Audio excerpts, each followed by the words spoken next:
For the masses. For the masses. Yeah.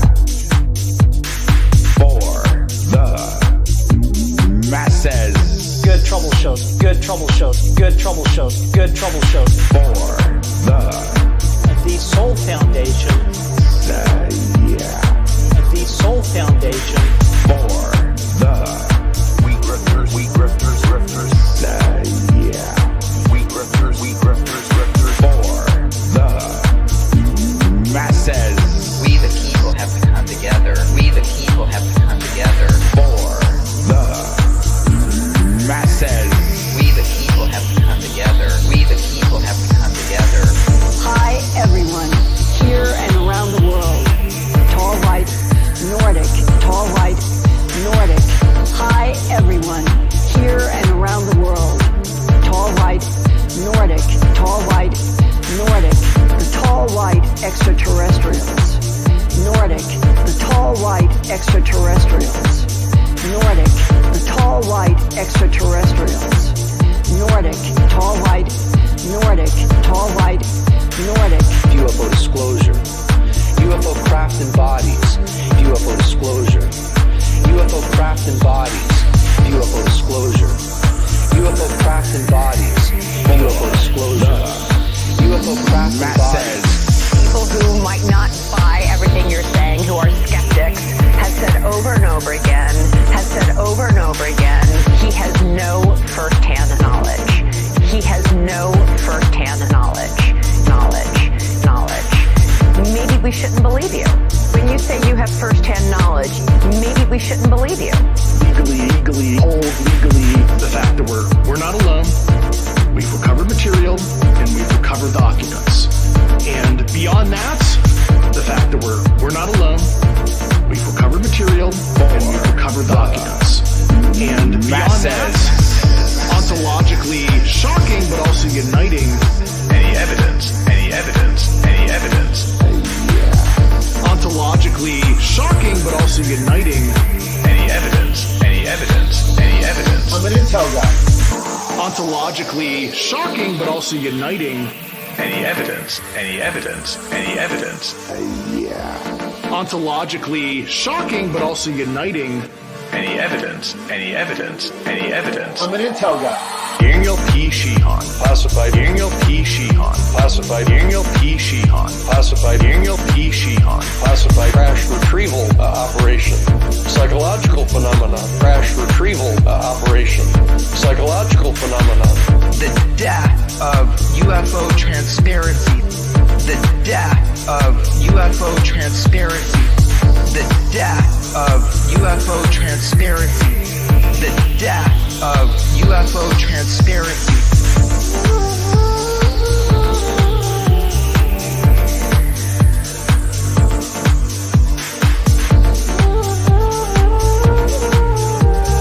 For the masses.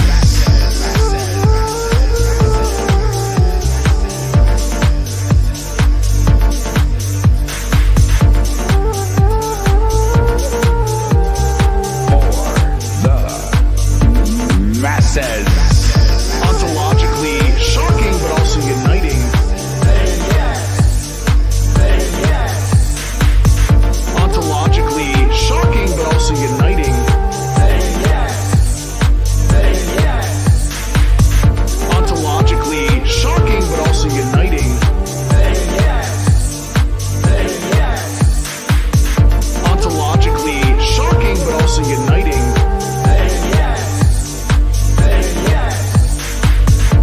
Death of UFO transparency. The death of UFO transparency. The death of UFO transparency. The death of UFO transparency.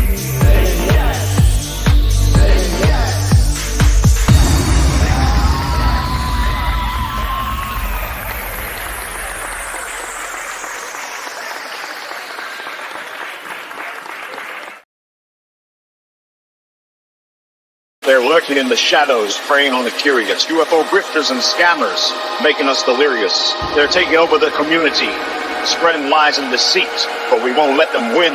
We won't admit defeat. UFO grifters, UFO scammers, trying to take over the world like a bad dream. Every balloon in the sky, every light in the night. The media runs with it like aliens in flight.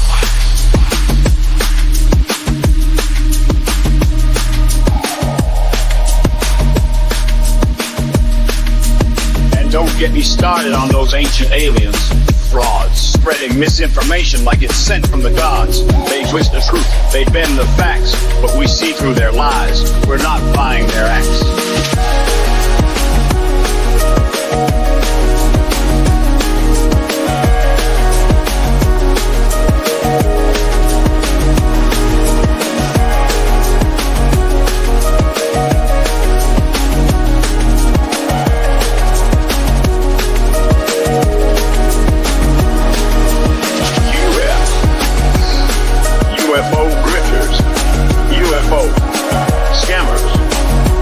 Take over the world like a bad dream. Every balloon in the sky, every light in the night. The media runs with it like aliens in flight.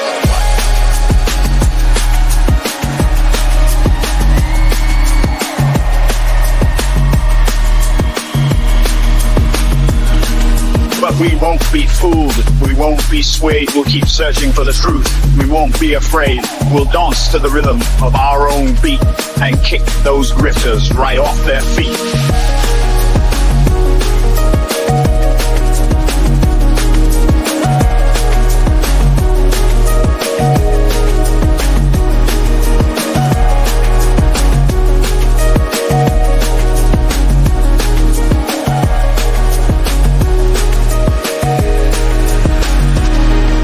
So let's keep our eyes on the sky and our minds open wide.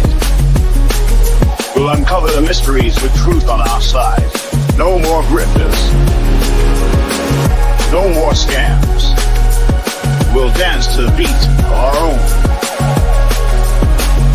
our own UFO jam.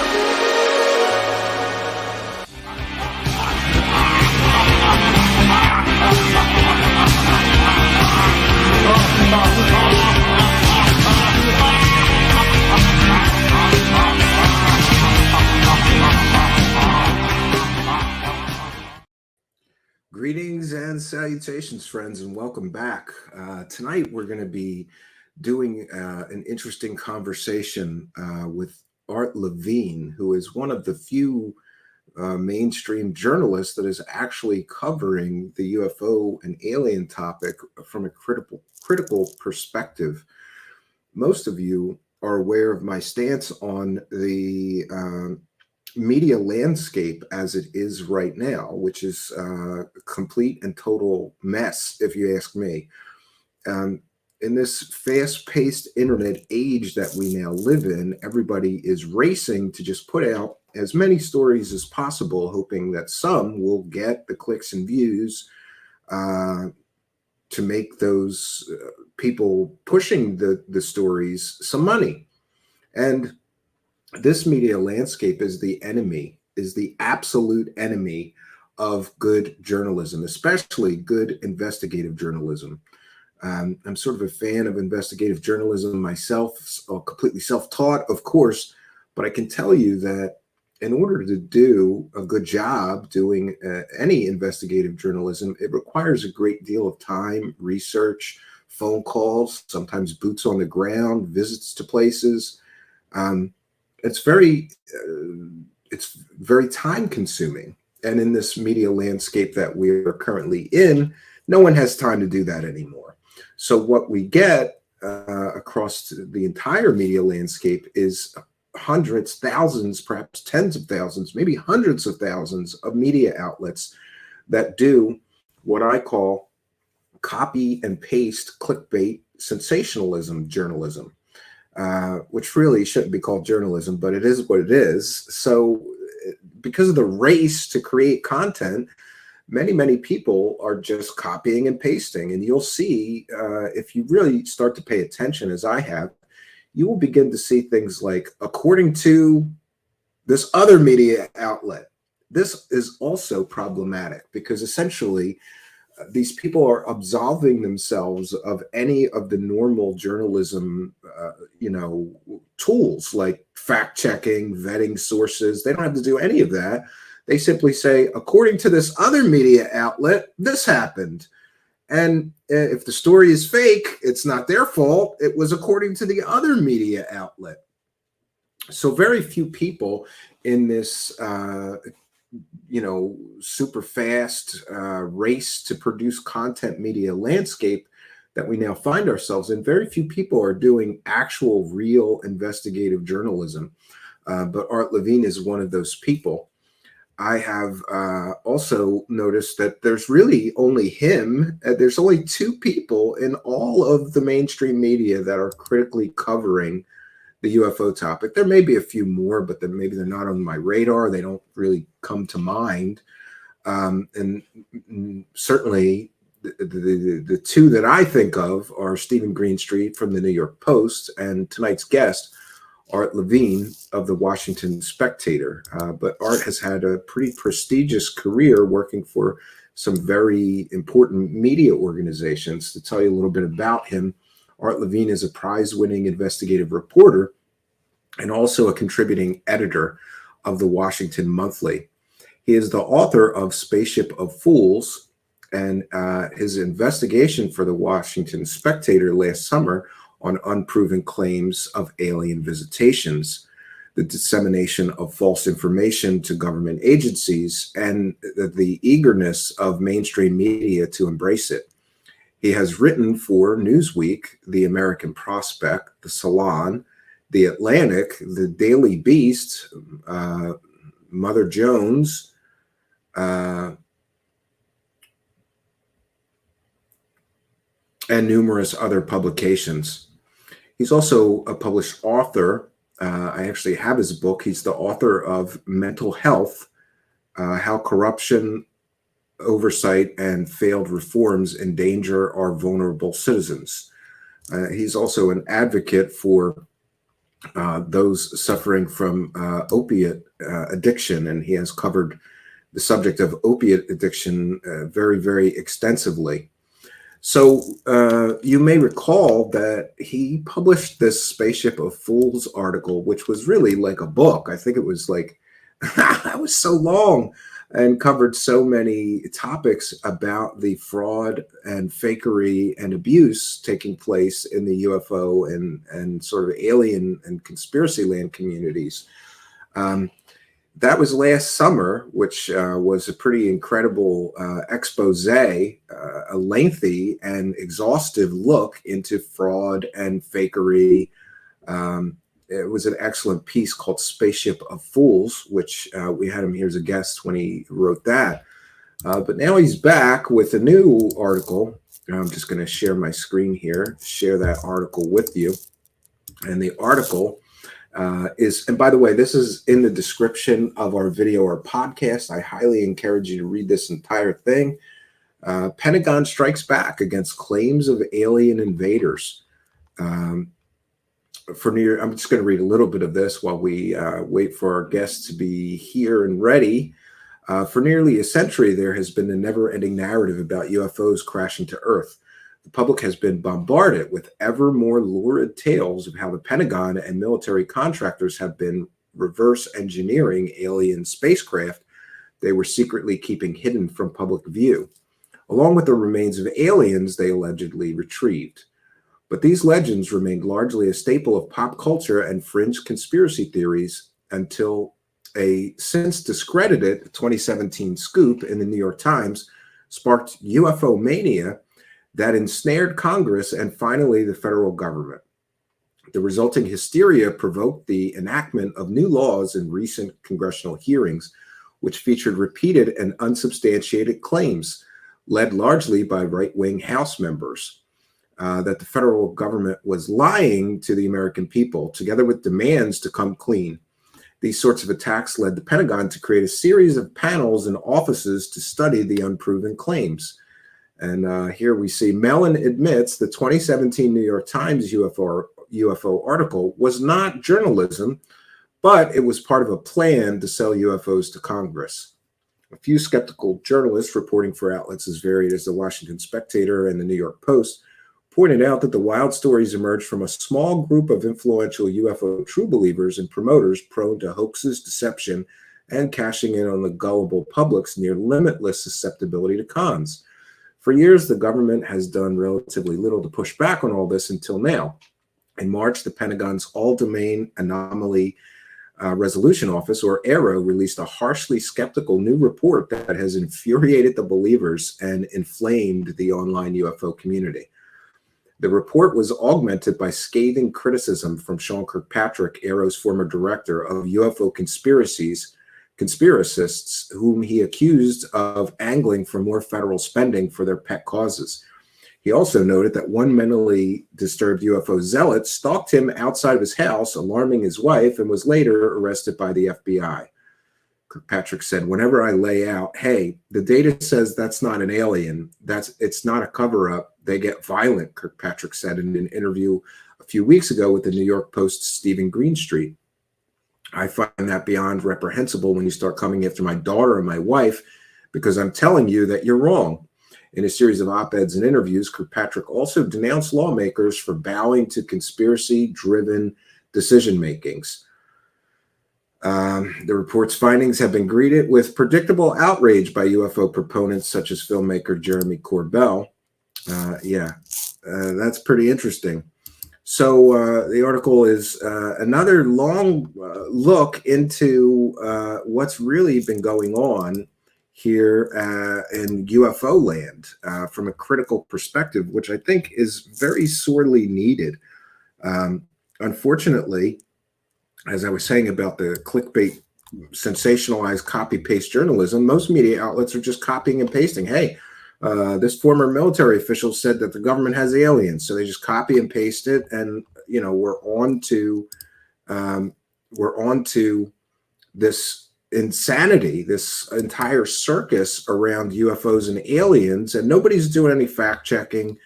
Nobody's vetting sources. It's really insane to see this. But we're going to get into this now with the author himself, Mr. Art Levine. One second, friends. Let me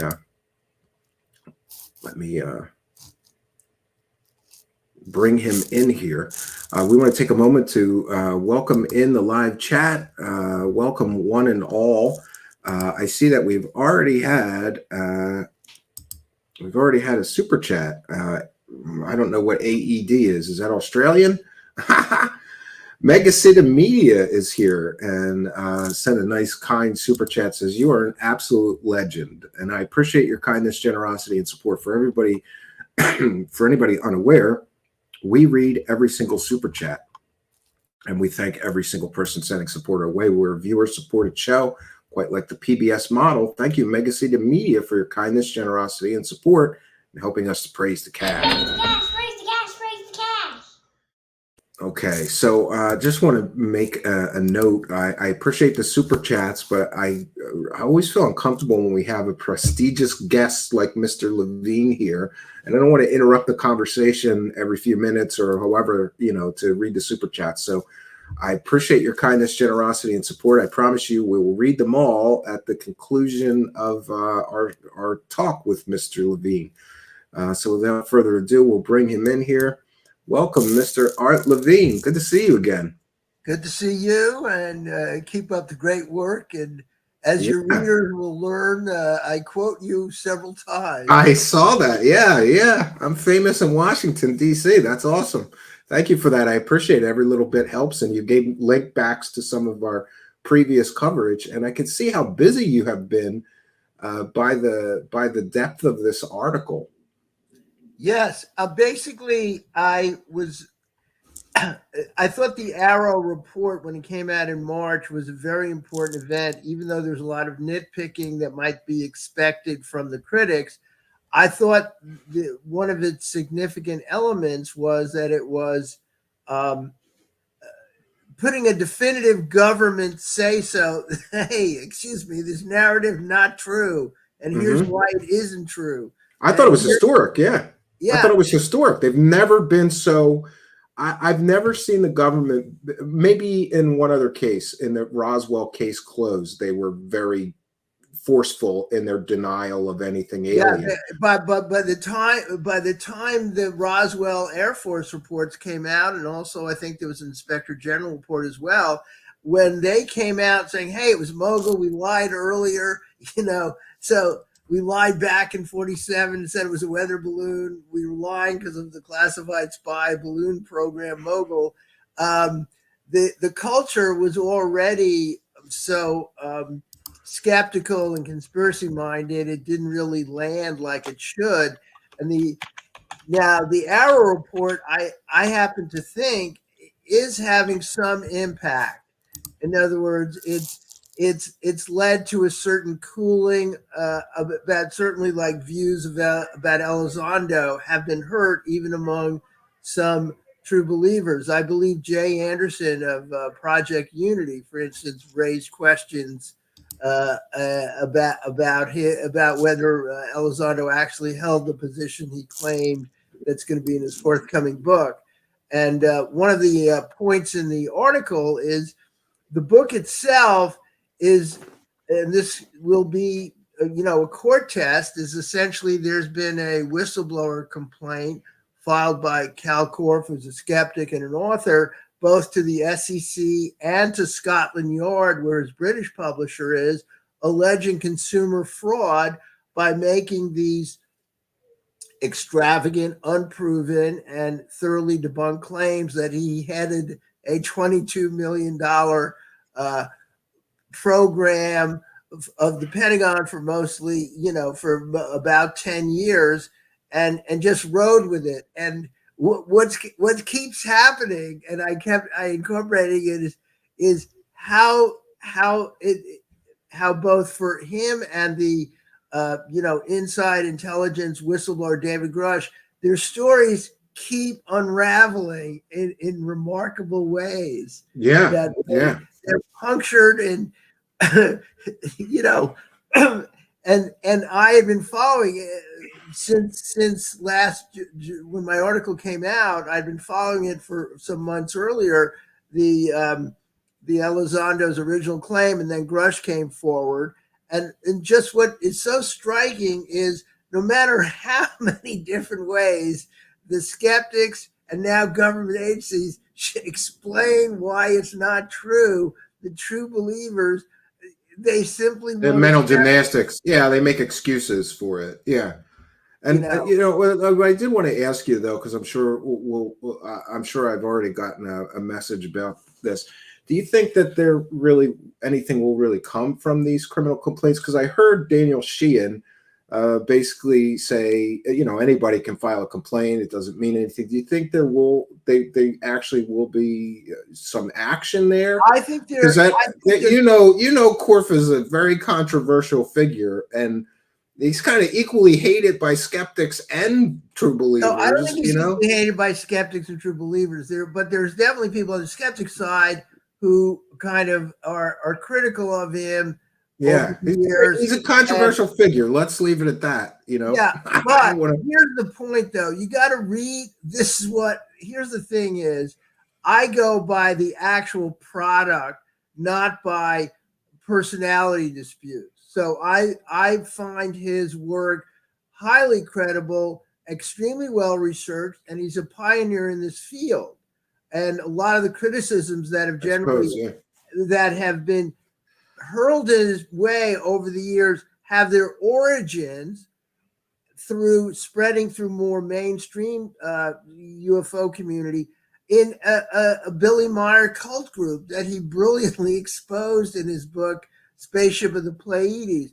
But back to the point you're asking, if what is impressive to me is I think that the brazenness of the lies that, we'll call it for politeness sake, alleged lies. But I think it's fair to say, given that he's a public figure and the degree to which the evidence that he never actually held a funded government position around UFOs anyway, yeah, as opposed to an unfunded hobby on the side that you know he probably did do.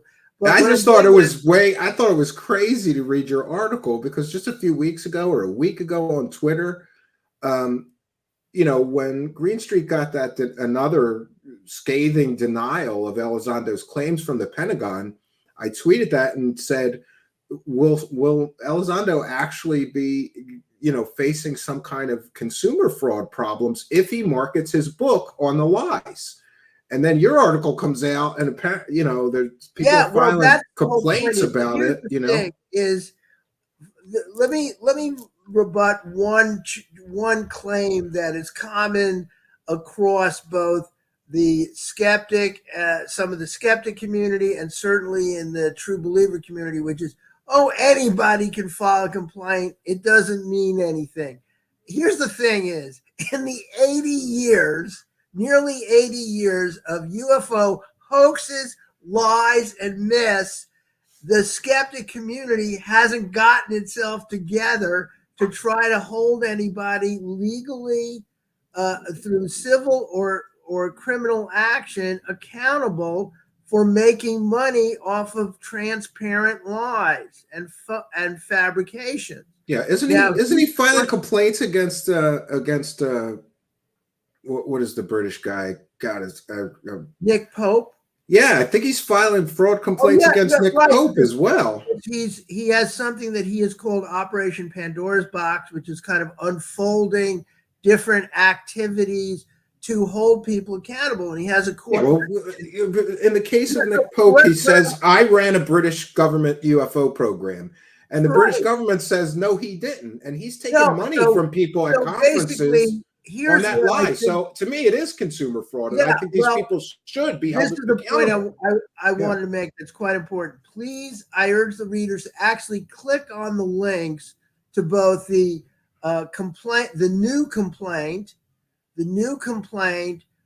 against Elizondo and the publishers that he filed, because it details all the statutory violations that are in play. It's not simple that, you know, so, and then when you go to the Scotland Yard, where he might have a better shot, because those, first of all, it's going to Scotland Yard, which is a very agile police force. And he's outlining these very specific fraud statutes in London, in England.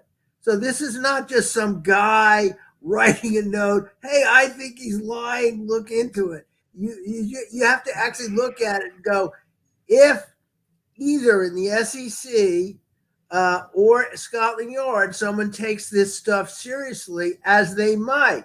Now, what is and I was in that Art. I was in that Spaces with Danny Sheehan where he said some crank filed some complaint, and I knew right away that it was Morph. I knew right away. I'm like, who else would do that? You know, right? But Sheehan discounted it, as he said in your article. He just, this is not a big deal. The other attorney was sort of, and you know, the other attorney was saying it, and you know, I'm not really concerned about any blowback legally, because we're on such solid ground, and Elizondo is a public figure, and you're just reporting that you're accurately reporting that somebody filed criminal complaints. That's and I saw accurate, I guess. And I saw it comment and so on from all the people who are being accused and so on. So at this point, these are simply allegations presented to the SEC and presented to Scotland Yard. We're not saying that the SEC is investigating Elizondo or the publishers, or that. Yeah. By the way, they won't confirm or deny if any investigation against any individual or company is taking place. I tried to get them to. Right. Now, it's against their policy to comment on whether somebody's under investigation or not. And what I reported back in July was that in late 2022, he had updated an earlier filing against To the Stars Academy of Arts and Sciences, TTSA, where Mellon, DeLong, and Tom DeLong, the rock star, and Christopher Mellon, the ex-DOD official, and Elizondo were all, leading this group in various positions. And and we're you put it, they're promising this spaceship. Yeah, they promised investors a space. Well, there's two real big problems with TTSA. I think, I'm not a lawyer, but from a legal perspective, they lied. Elizondo lied about his running a Pentagon UFO program while they were soliciting public investment. Right. That's against SEC guidelines. You can't lie to the investors you're asking for money. And then they promised everybody a spaceship, and that they had they might have alien parts. Right. They might have parts of alien space materials was Linda House. Yeah, and that material turned out to be part of a missile casing, ordinary earthly object. In the new Arrow report, I apparently was looking at Art's parts and had new findings that this was just, as was said back in the 90s, standard terrestrial, chemical slag or industrial waste and so on.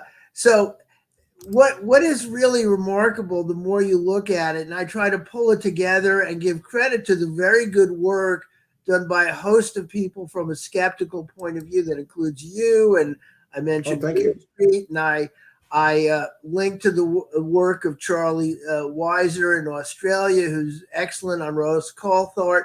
So the three main targets of my article, all significant public figures, are primarily Elizondo, David Grush, because of the new revelations that came out, how much he evaded speaking to Arrow. The office set up to take incoming reports from military observers, and his endless excuses.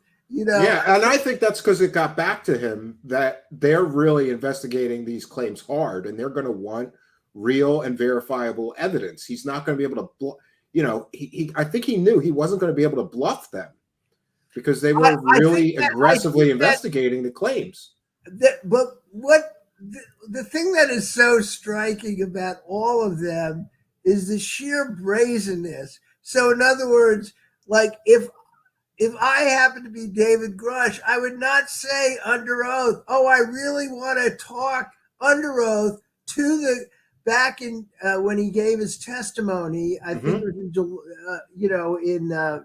later in July, whenever he gave his testimony, he basically said, asked, well, I've briefly been in touch with him, but we'd want to go.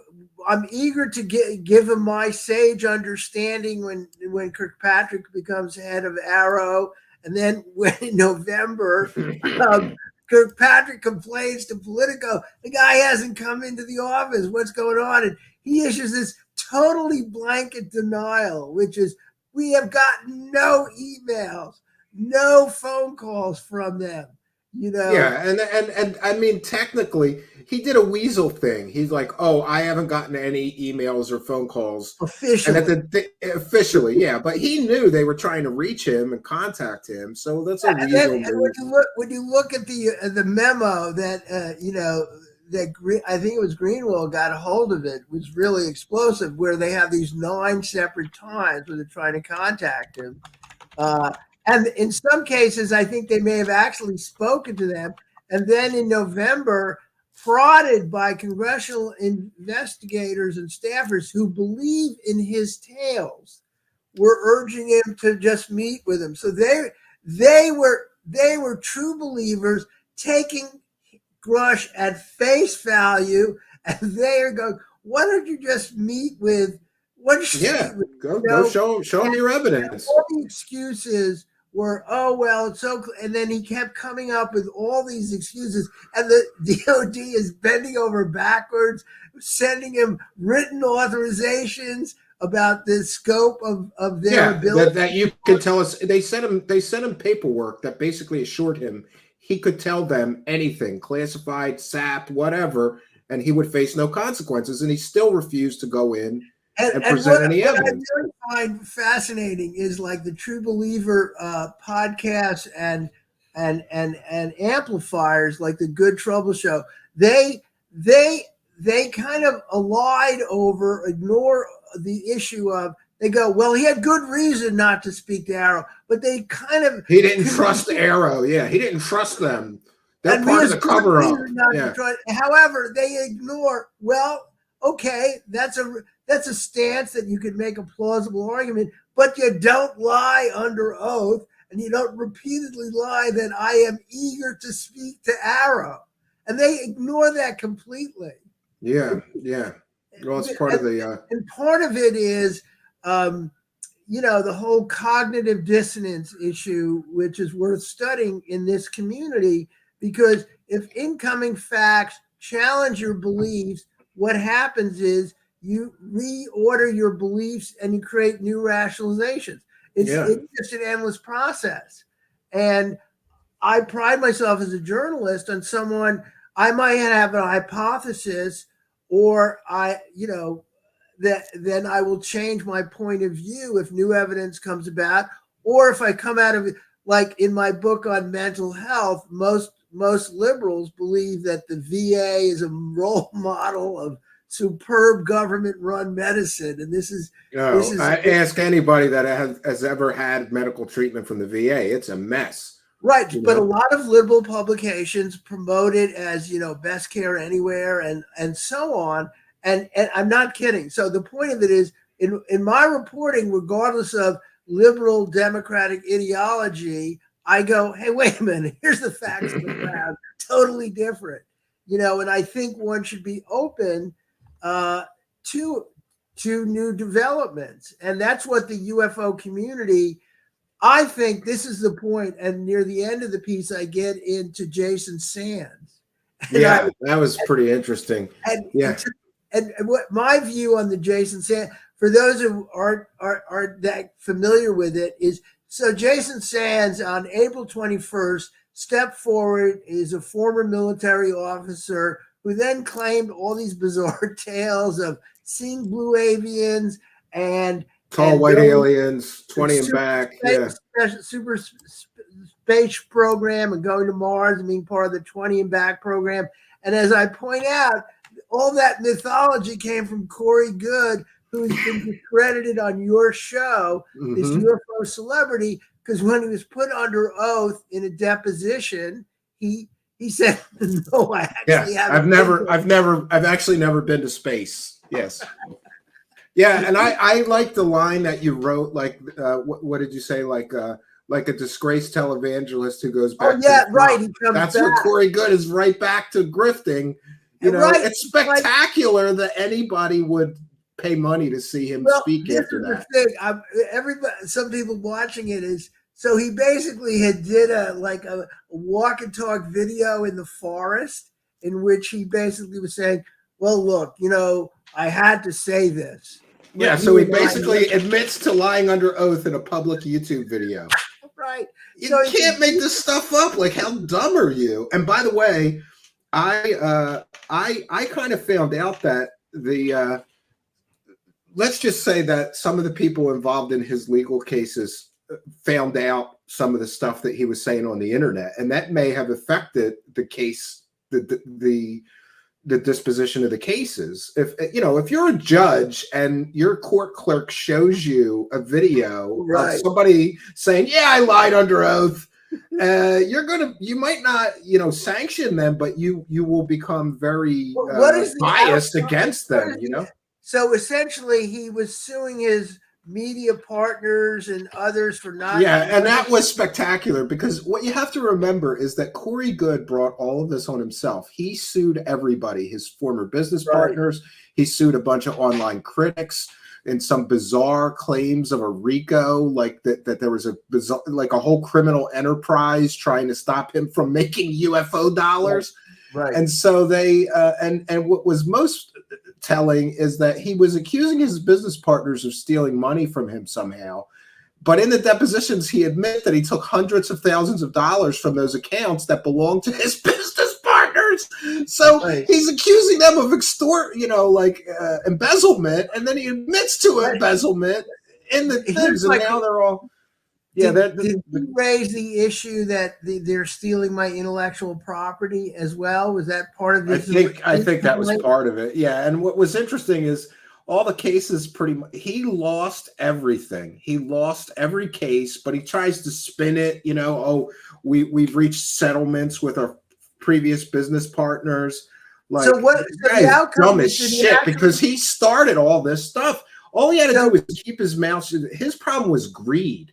Like he makes a documentary with 5 or 6 business partners, but then he decided that he should keep all the money and nobody else should get any money. So he takes. What is the name of that documentary? That's Above Majestic. It was one. Oh, okay. It was 2 of them. So the upshot of his different cases is: did he have formal court judgments, or he reached out of court settlements with? I believe he reached out of court. They settled with his business partners, and the cases against his online critics, I believe, were all dismissed by the judge. One for lack of jurisdiction. Like he sued a lawyer from New Jersey in Colorado, and the lawyer's point was, I've never even been to Colorado. Like, you can't sue me in Colorado. But now he's claiming he's going to sue that guy in New Jersey next. So he's dumb enough to keep this going. As detrimental as all these court cases have been to his grifting career, he still wants to sue more people. He's a vicious. Really? He's a vicious. In my opinion, he's a very vicious, narcissistic sociopath. And he can't take the criticism of online critics. So, he decided to sue everybody. I know, that Jay Widener's case was dismissed. This lawyer from New Jersey's case was dismissed. And then the one girl he sued countersued him. So they settled that case. So his legal cases are over, except everybody's stealing my intellectual property. That's his thing. Everybody's stealing from me. He got sued for stealing somebody's artwork in one of those documentaries they make. He's being sued, I think, in Colorado right now. And he can't afford, according to the court filings, he can't afford a lawyer. He wanted the court to appoint a lawyer for him because he can't afford a lawyer to defend his case. It's crazy. So you'd think, in other words, he, like Jimmy and Tammy Faye Baker, he's back. He's back grifting them.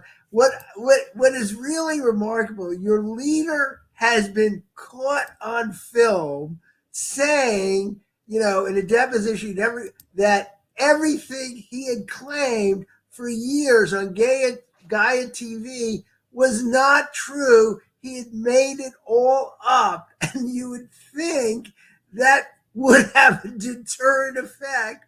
No. Well, I'm sure that it did, because they try to run a disclosure conference, which is so stupid. Him and David Wilcock are going to give you disclosure. The people that got caught lying to you for like 8 years about the secret space program, they got something new to disclose. But there was only like 125 people at this disclosure conference that they ran, which is probably not even 10% of what they used to draw. So I think it has had an incredibly detrimental effect.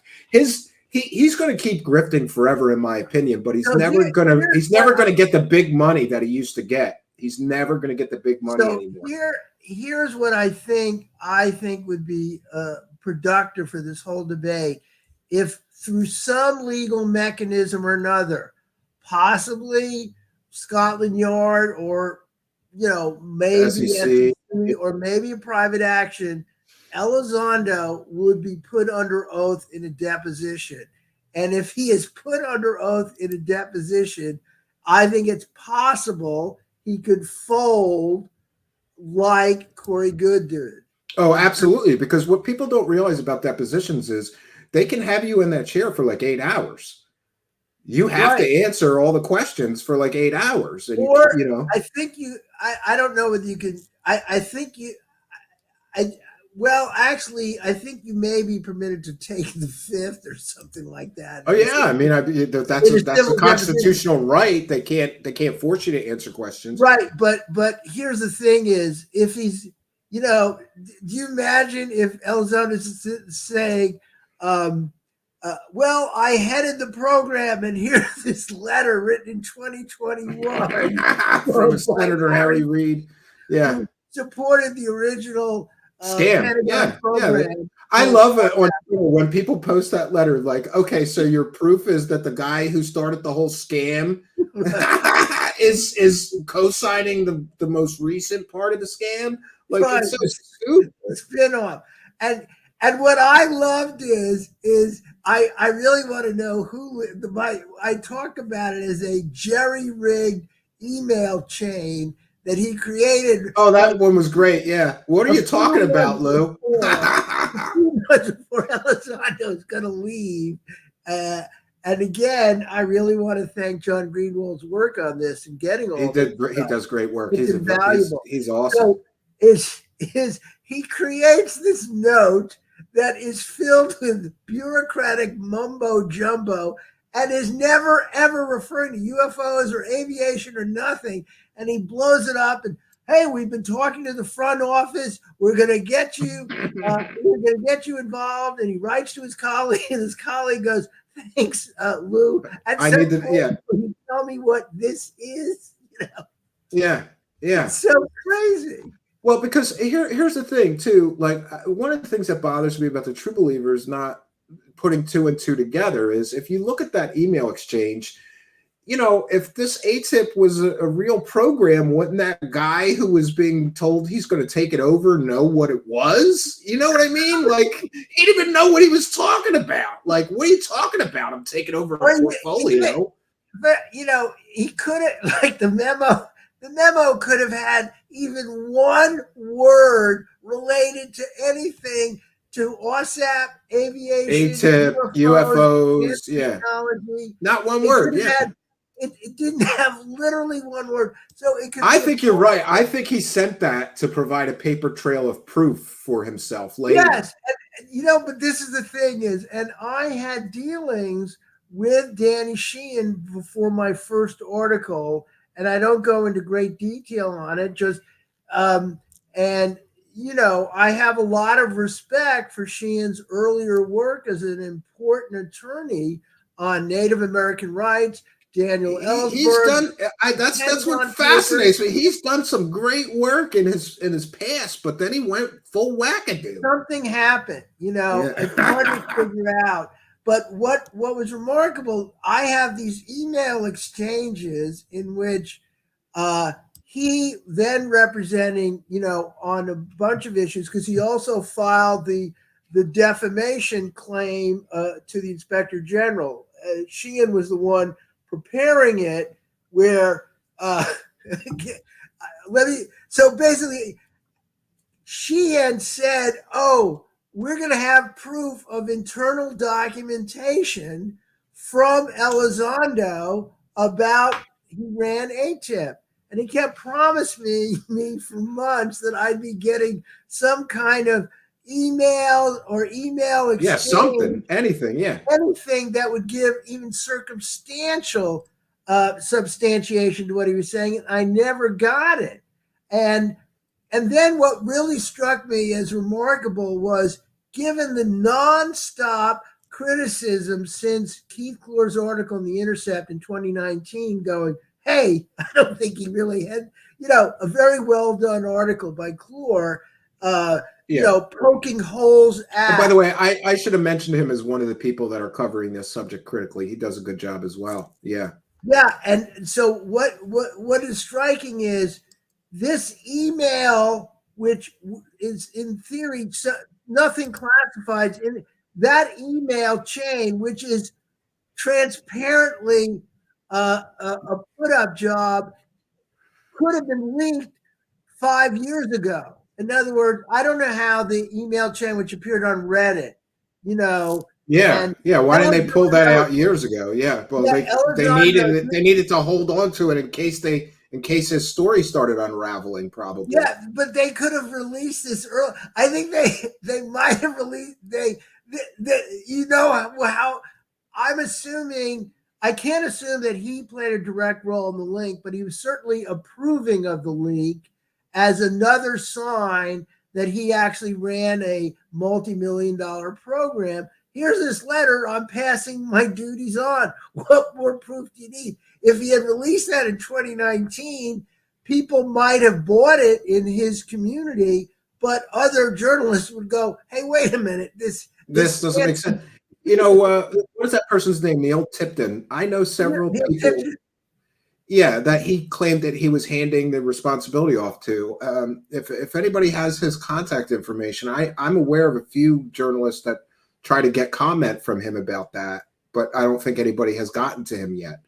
Because it would be interesting to hear from him. Like, did you take over this program? And he would, if he says there was no program, then Elizondo's fried. He's fried. But you know, you get if he does not confirm that he took over the program from Elizondo, then Elizondo's whole story is that would be another way to fry his whole story. The article I did, I think in September, I quoted.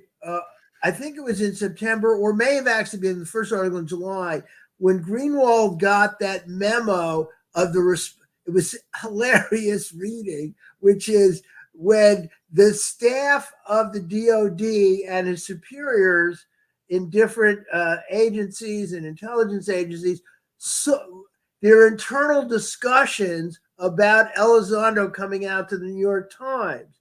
And then his immediate supervisor goes to him and says, what is this about? And he goes, I've been working on a secret program for Secretary James Mattis, and you don't have the authority to be read into it. Yeah, and you're my boss. And then this guy, it's this kind of dry comedy of the bureaucratic memos. The guy writes, I checked with those up the chain. This does not appear to be true. In other words, you have just announced you're leaving, and he gave different excuses publicly and so on. But to actually have the sheer chutzpah to tell your immediate boss, I'm working on a secret program, and you don't have the clearance. Yes.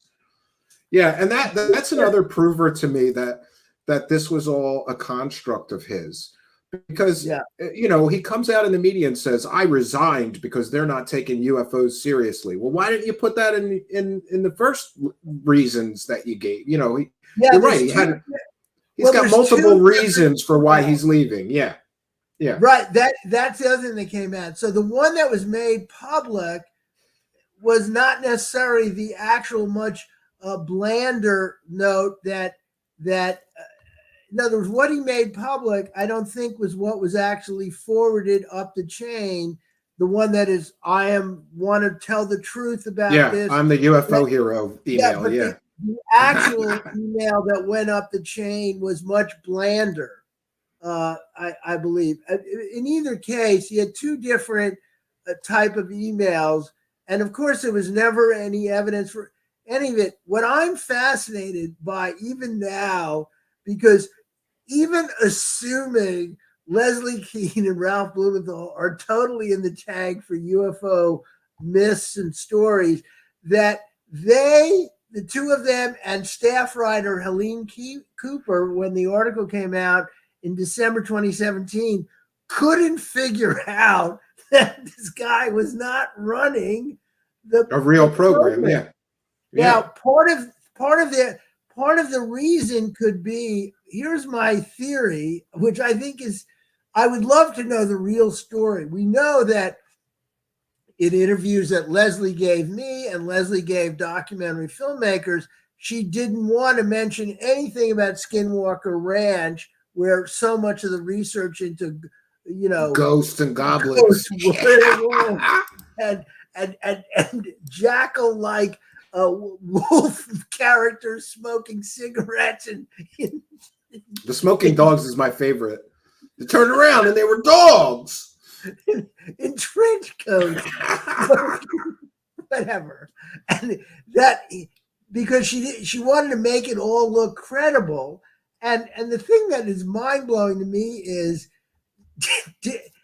it's my guess that because OSAP was such an embarrassing failure and had been, the 2 years of funding had ended by 2010, and then it was officially completely closed down 2012. So by the time Leslie Kean and Blumenthal are poking around, this is this complete waste and embarrassment, and the Pentagon isn't even willing to use the term OSAP. And so when they approach them, or Helene Cooper, a legitimate staff reporter, goes to the Pentagon and says, "What can you tell us about this program, HIP?" "Well, we have not heard of it." And then they might have, but what they were doing is they never wanted anyone to look at OSAP.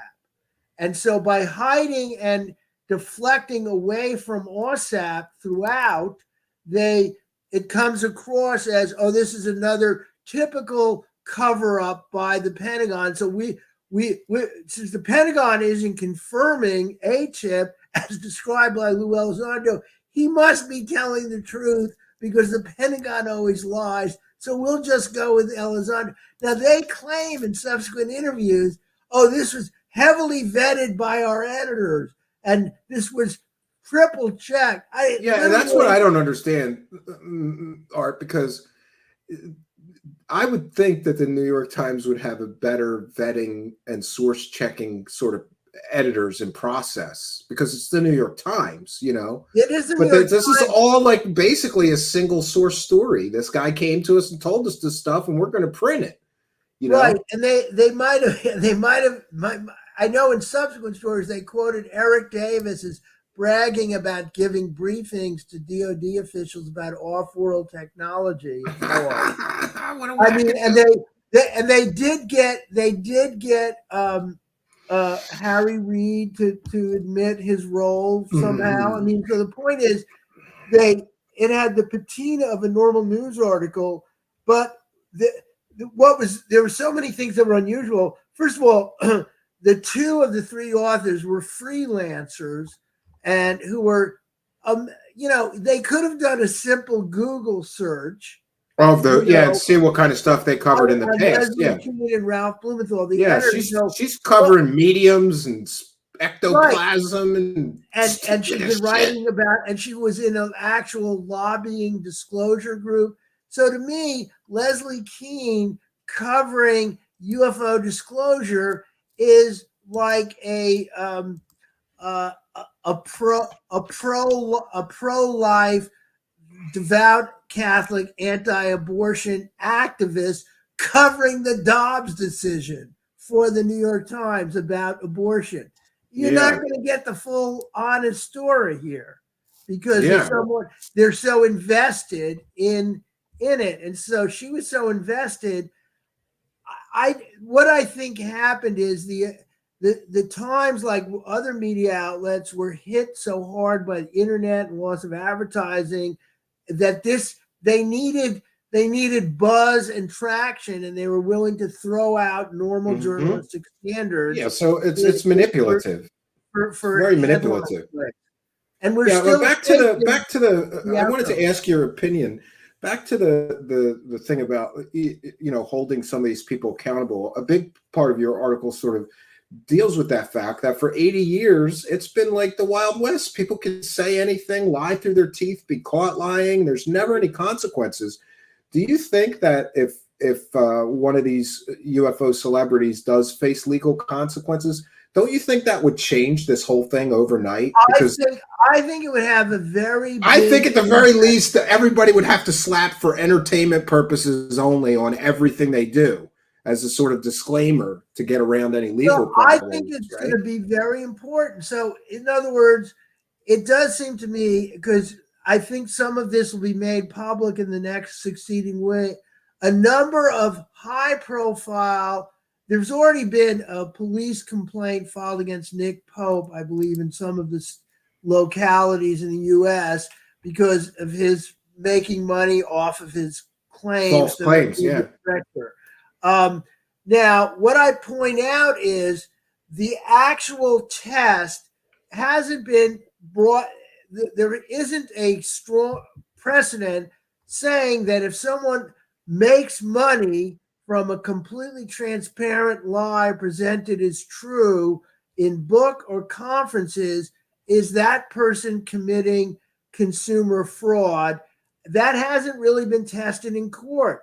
Now, Yeah, it's a real gray area. That's why this works for people, because it's such a gray area. Gray areas, yes, gray areas and ambiguity is perfect for everyone. It's yeah. And back to Corey Goode. An argument could be made. An argument could be made that Corey Goode going to a conference and still telling people he's talking to aliens after he's in a court deposition saying he made it all up and he's never been to space could be considered, in some people's view, I'm sure, a form of consumer fraud.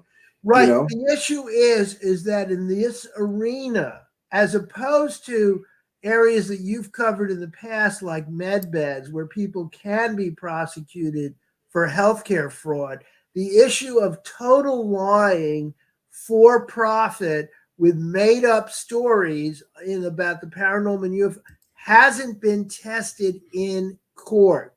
And I think it deserves to be. I do think it's going to have a deterrent effect the first time someone is held civilly or criminally liable, even just an arrest or a very substantive lawsuit against a UFO huckster. Now, here's where I joked about buying Lou Elizondo's book and then suing him in small claims court.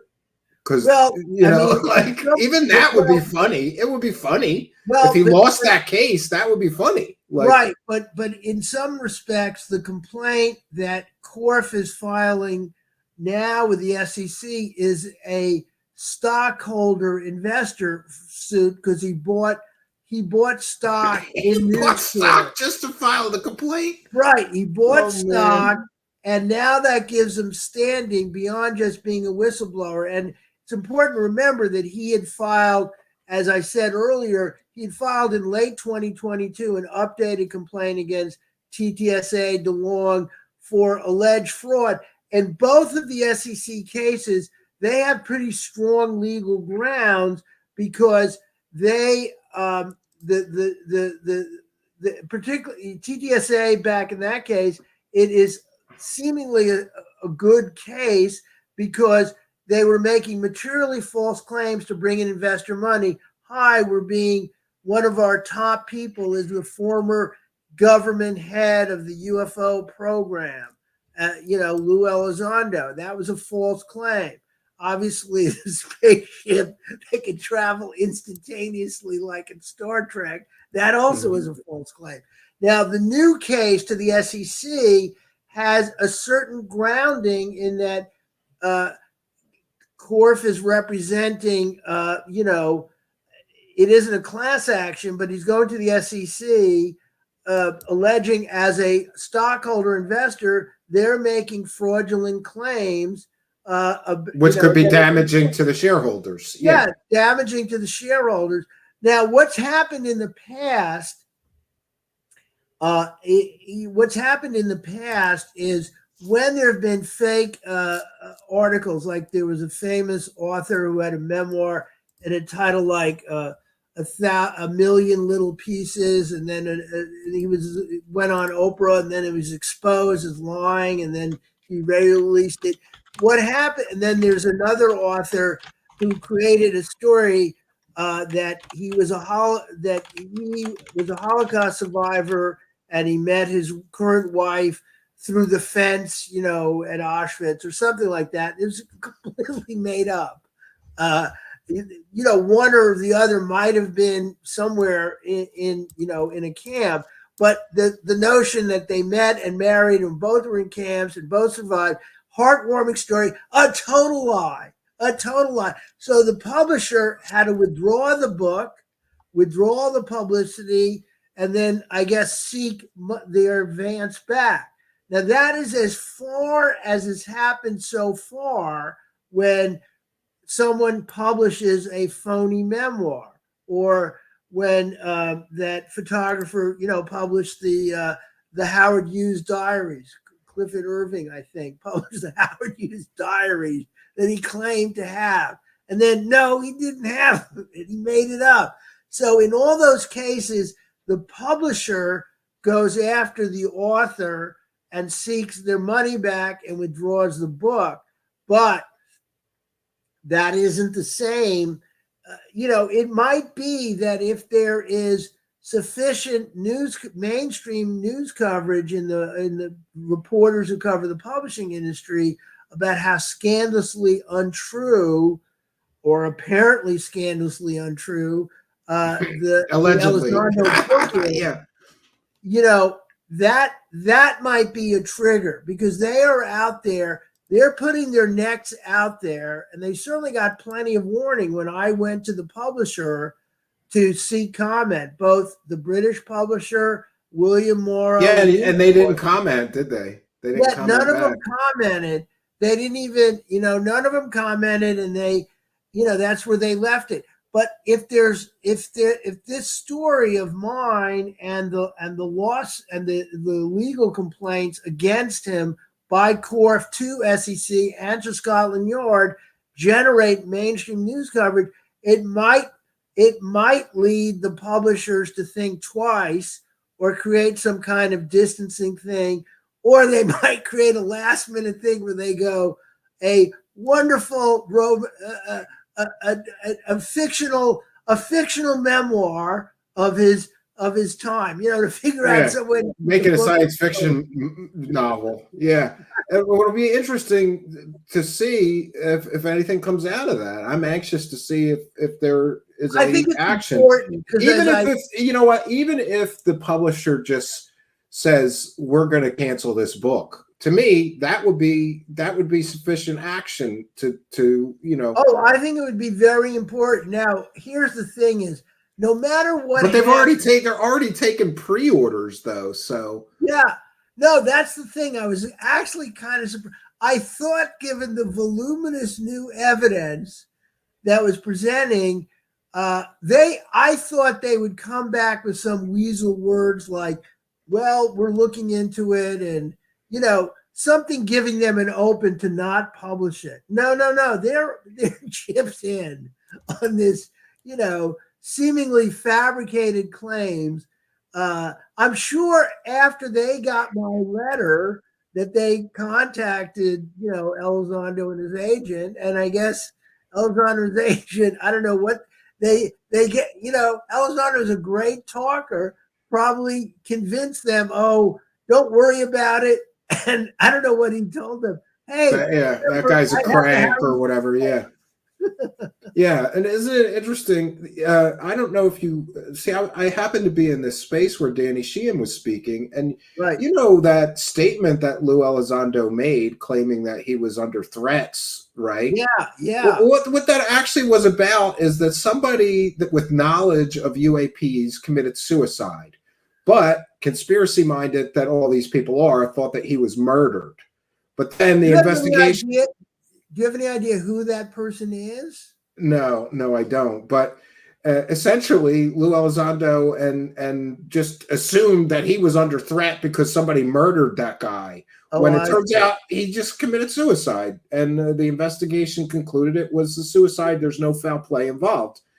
And Sheehan admitted that and then said, oh, Lou Elizondo may have jumped the gun. It just shows you how conspiratorial everybody is. Well, what I found alarming about the Elizondo... I think Elizondo's unraveling under the pressure of this lie that he's been telling for years. He may be unraveling. He may not be mentally well because of, all these attacks.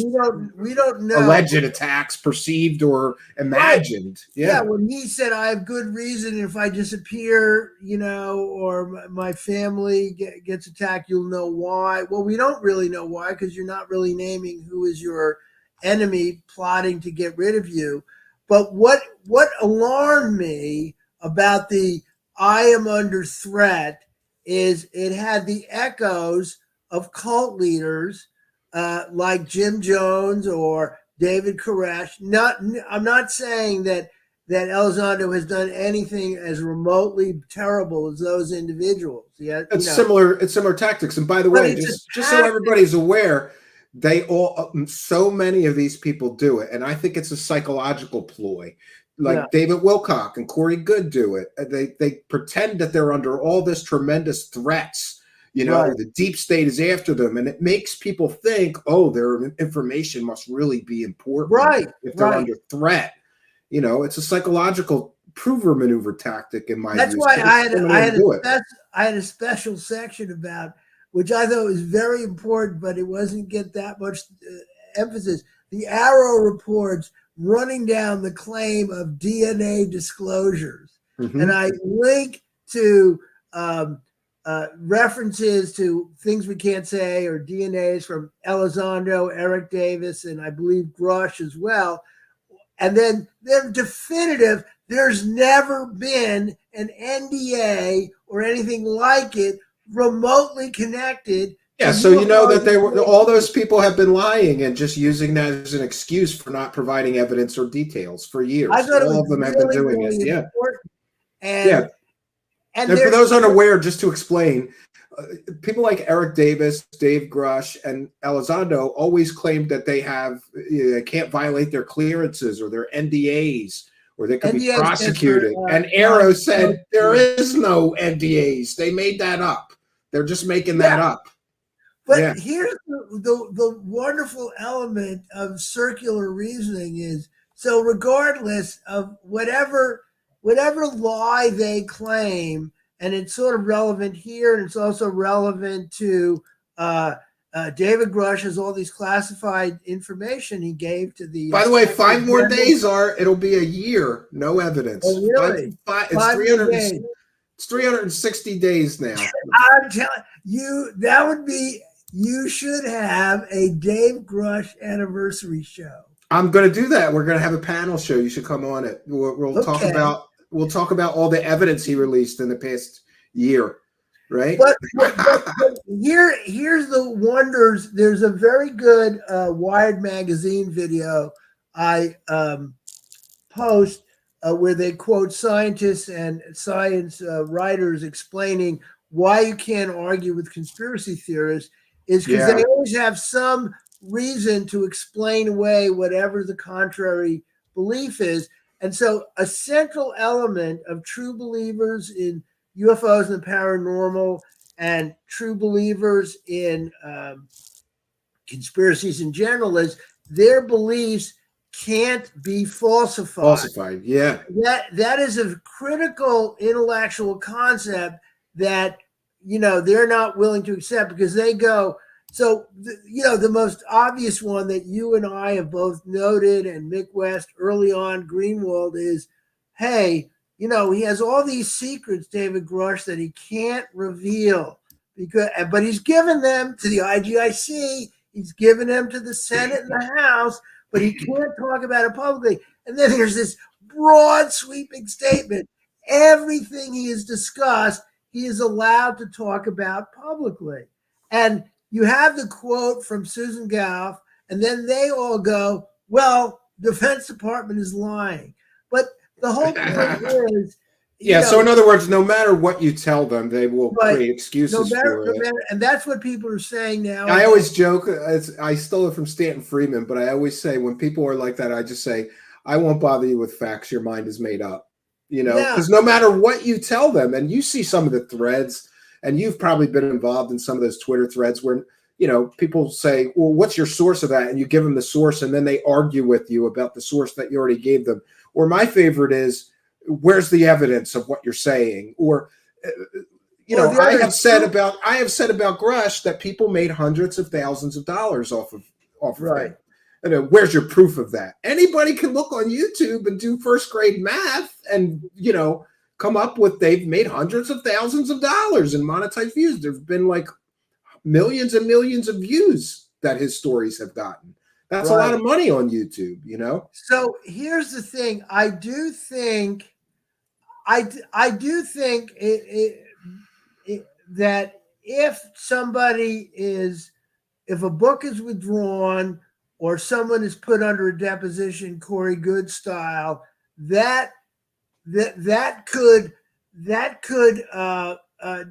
bring down some portion of the true believer community that might, see the light and go, well, this is obviously, Well, obviously, if somebody gets criminally charged with fraud, that might wake some people up. Like, oh, they're fraudster. They lied to us. You would think. Right. But like you said, there's always going to be that certain percentage component that no matter what, just like there's still people defend Corey Goode. Oh no, he had to say that to save his intellectual property or whatever, They're now mentioning for this Ashton Forbes character, who I don't address, with his claims about the disappearing Malaysian thing for UFO orbs and so on, is someone made a point that if they actually found the crash plane with, the remains, whatever remains after salt water of the people on the plane somewhere and most of the vehicle, he would figure out some way to explain that this is an elaborate false flag created by the deep state, and a significant portion of people would believe him. I mean, somebody's talking about they're talking about Dobser in the live chat. Yes, the whole Dobser thing is really that's so stupid. Like, oh, it's classified. He can't give us the evidence. It's classified. But Dobster cleared him to talk about everything he said, so therefore none of that is classified. That letter that in my second article about UFO witness tales, credibility falling apart after hearings, the second article that appeared in September in the Washington Spectator. I quote the Goff thing, and she gives all this jargon, but it's very clear that none of it, anything he's ever said or anything you've ever heard related to him, he's totally free to reveal all details. And people will go, well, he's still limited. No, he's not limited. But secondly, they are very clear that the Dobson review is very narrowly focused. Is anything he's saying sensitive, even sensitive, doesn't have to be classified. Is anything sensitive or classified in any way? And their answer is no. And they, under First Amendment rules, can't prevent him from saying anything he wants as long as it's not sensitive or classified. So I was actually surprised. I thought that, for instance, Elizondo's new book has a Dobson review, and they have concluded whatever's in the book, which is, I'm assuming, going to be a recap of everything he's ever said, isn't classified or sensitive. And I thought, hey, he's lying through his teeth about heading a multi-million-dollar program for nearly a decade. Can't you, say something? No, it turns out they won't. I was surprised.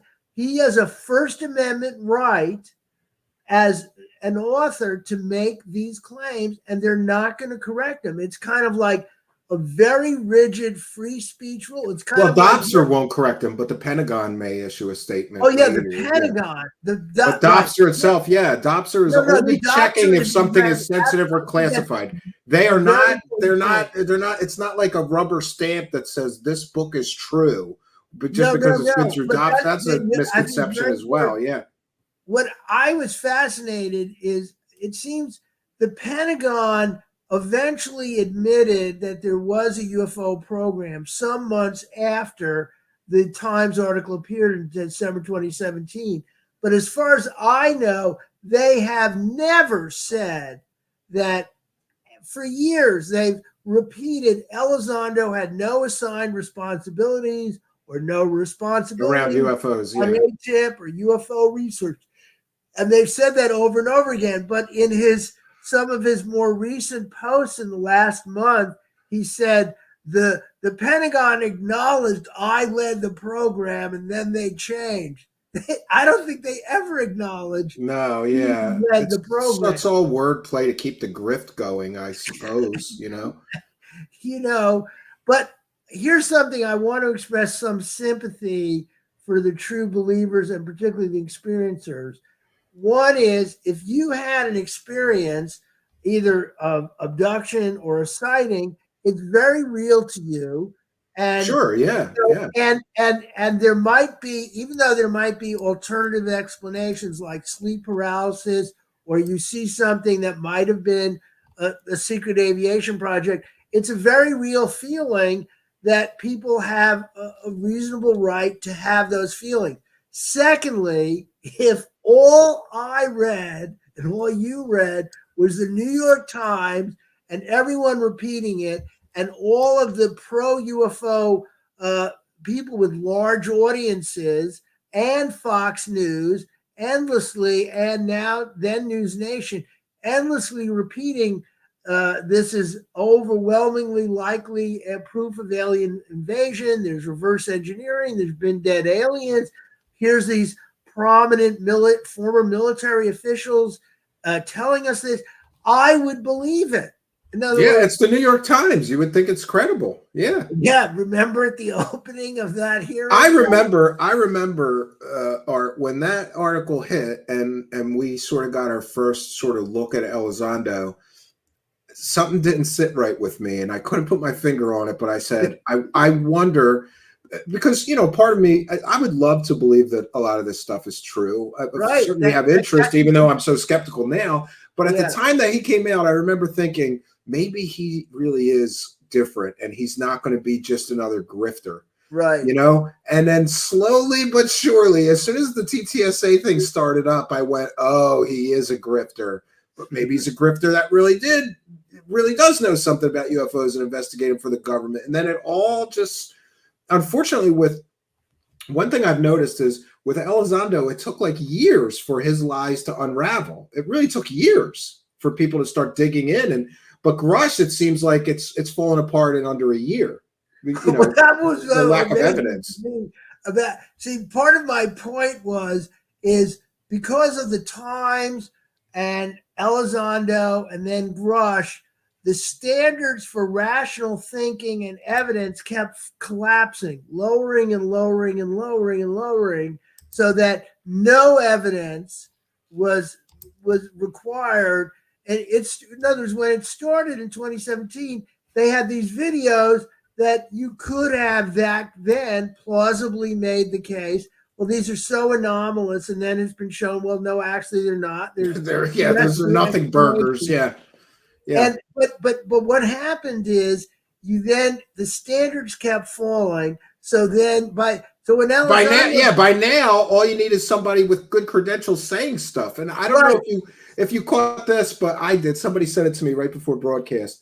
So Ross Coulthard is now saying that Tim Gallaudet confirms that everything that Carl Nell said is true. So what we have is two people with high-ranking military credentials. Carl Nell says the Earth is definitely being visited by extraterrestrials. I have no doubt. And Gallaudet says the Earth, we have definitely been in communication with aliens. I have no doubt. And this circular, I call it the circle jerk. I know that's not a good journalistic term, but they're just circle jerking each other off. And then Ross Coulthard is saying, well, this admiral, high-ranking admiral, confirms that everything Carl Nell is saying is true. So you've got two guys with no evidence confirming each other. Like, don't you need evidence? I think the better term and one for general consumption is wackadoo prover maneuver. Which is the wackadoo prover maneuver, yes. That's when one wackadoo with no evidence backs up the claims of another wackadoo with no evidence. And I don't understand how people don't see through that. It seems so transparent.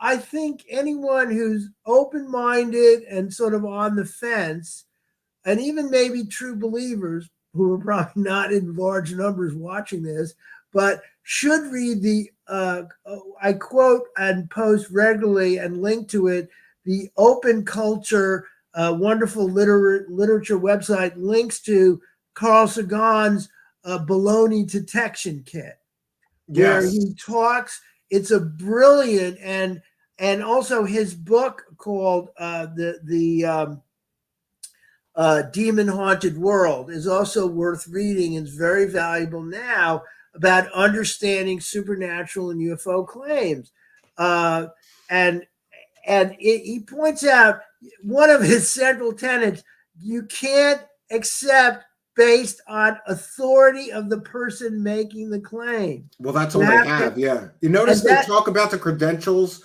for a long. They hammer the credentials of these people because they can't hammer the evidence. They don't have any. So you're right though. We've gone from 2017, you needed some kind of evidence. You're right. You needed a thing. And now you just need a guy that says something, and they all. So here's the thing. Here's the thing. It goes from plausible anomalous video, and this guy who had self-proclaimed, until proven later not true, head of the UFO Pentagon program. Then Dave Grush comes forward, and he's had been on UAPTF. He had been attached to that government task force, and he had claimed to spoken to eyewitnesses, and he's well-spoken and presents his very extraordinary claims being very earnest. So there's still he probably did speak to people who were, as Arrow explains, retelling tales from others or misidentifying real classified programs. So then we got him. There's still this vague tie to rationality and plausibility. And then in comes Jason Sands. Yeah, I'm talking to blue aliens. Right. Yeah. Jason Sands has seen, hey, look what these guys got away with. Now's my time. He comes forward and then goes on a Twitter space and makes all these bizarre claims. And one of the things that was remarkable to me, he reminds me of a wonderful aperçu from the writer Mary McCarthy talking about Lillian Hellman. Now, this is a little arcane for your audience, but Mary McCarthy said, every word out of Lillian Hellman's mouth is a lie, including and the. Okay? Every word is a lie. Yeah, wasn't it interesting though that like Jason Sands was too wacky even for the wackadoos, because they all started coming out of the woodwork to attack him and say he wasn't credible. Yeah, because he's showing just how wacky these people are. Right, and so like Green Street with this Tim Gallaudet, he found that Tim Gallaudet's wife was on some television show talking about demons and their house was haunted, and their daughter is a medium that sees spirits, and she's got monsters in her closet. Profit or organization is Gallaudet attached to now? He's attached, I think, to the Soul Foundation and to Ryan Graves' Americans for Safe Aerospace. He's attached to multiple of them. Right. But here's another guy that just he fell in with these people, and I truly believe I have to admit that it's speculation, but we've seen multiple examples of Lou Elizondo essentially recruiting people with military credentials. He did it with Jeremy McGowan. Right. He did it with this Rocky Swanson that I interviewed from Canada. Right. Because I think they know if we get a guy with good military credentials to repeat our bullshit, it will seem more credible than just Joe Blow off the street. I don't think he is the recruiter of people like people say it's Mel. People have told me it's Mellon. People have told me it's Mellon that does that. I think who knows? What I love is very few people point out, and I haven't really gone into it. As late as 2016, Mellon had joined the lobbying group that Leslie Kean was part of. And this is much closer in time to his actual service as a deputy secretary for intelligence under both Bush and Obama administrations, as I understand it. That's my memory.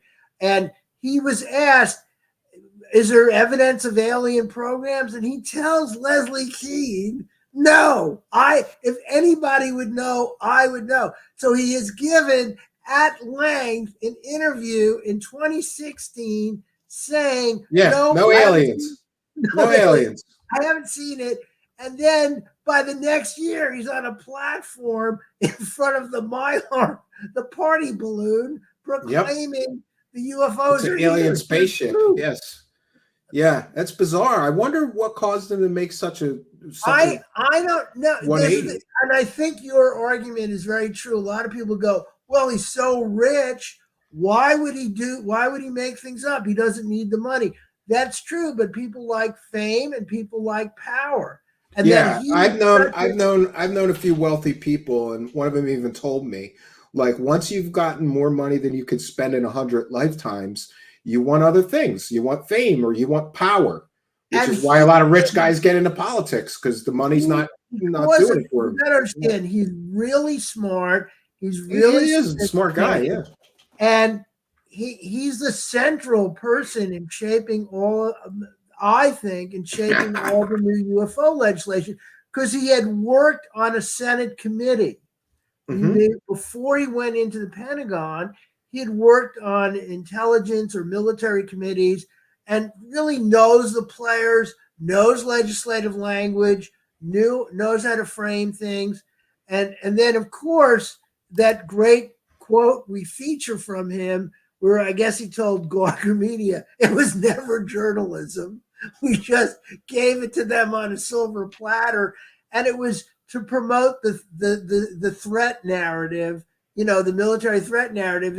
And one of these interviews, I think McGowan has posted text exchanges between himself and Elizondo. Yeah, I love that. Yeah. Elizondo says, we have to push the threat narrative. You gotta have the threat narrative, and then it makes it legitimate. It's kind of mind-boggling to me. This is the thing that I sort of end the piece on a hopeful note. And the hopeful note is how quickly so many began doubting Jason Sands so quickly. There was such a significant, both the influencers and then average people. And I talk about a self-proclaimed star seed who goes by the name Alien Girl 111, who I think is a very, could be controversial, but she had an informal poll where most of the people thought even the wackadoos. Right. What did the wackadoos think? Yeah, that's when I was the one, and I was kicked out of the same Facebook group as you.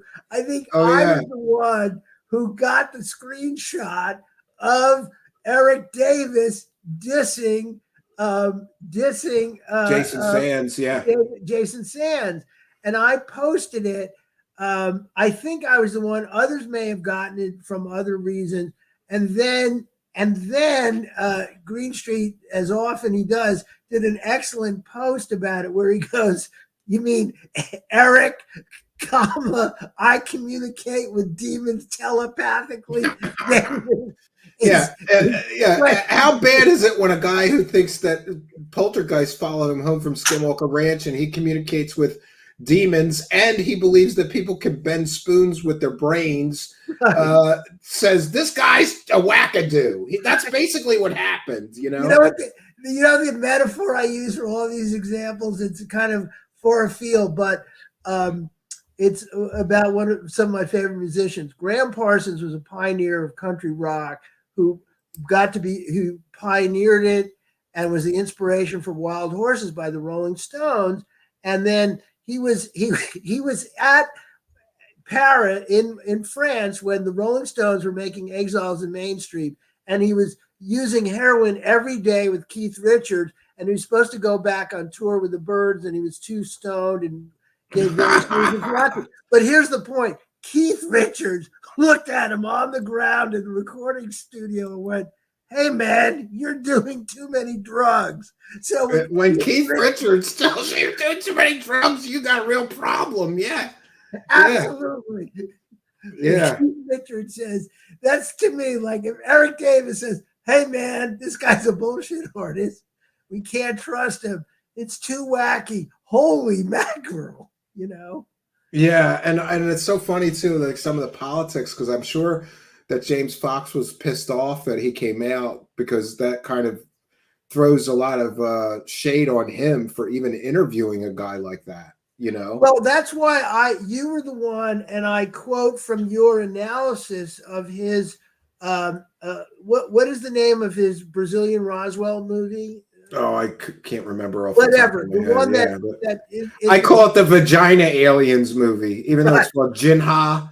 Right. But I say the Vagina Aliens. And it's these stupid. Brazilian natives come out and draw aliens that they saw, and it's very thoroughly debunked.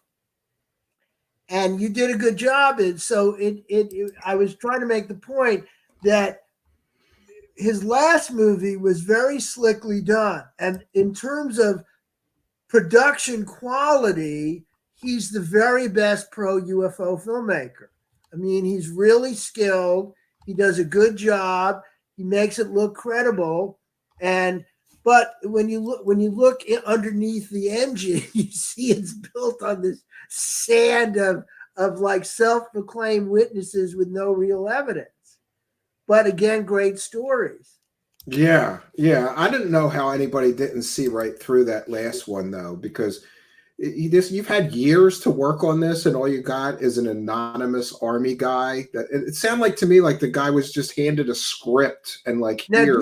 which one are you talking? Which film are you talking about? The one called Phenomena? No, the vagina alien one. I'm going to look it up so we know. Yeah. Right. I'll just put James Fox's last movie. I think that was his last one.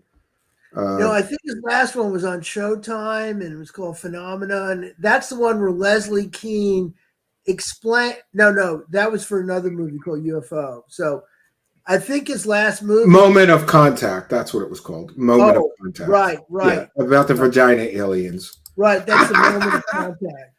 Well, yes. The actual spelling isn't Vagina. But I know it's Virginha, but I always joke because it's just stupid. The whole story is stupid, and I don't know, but we'll see.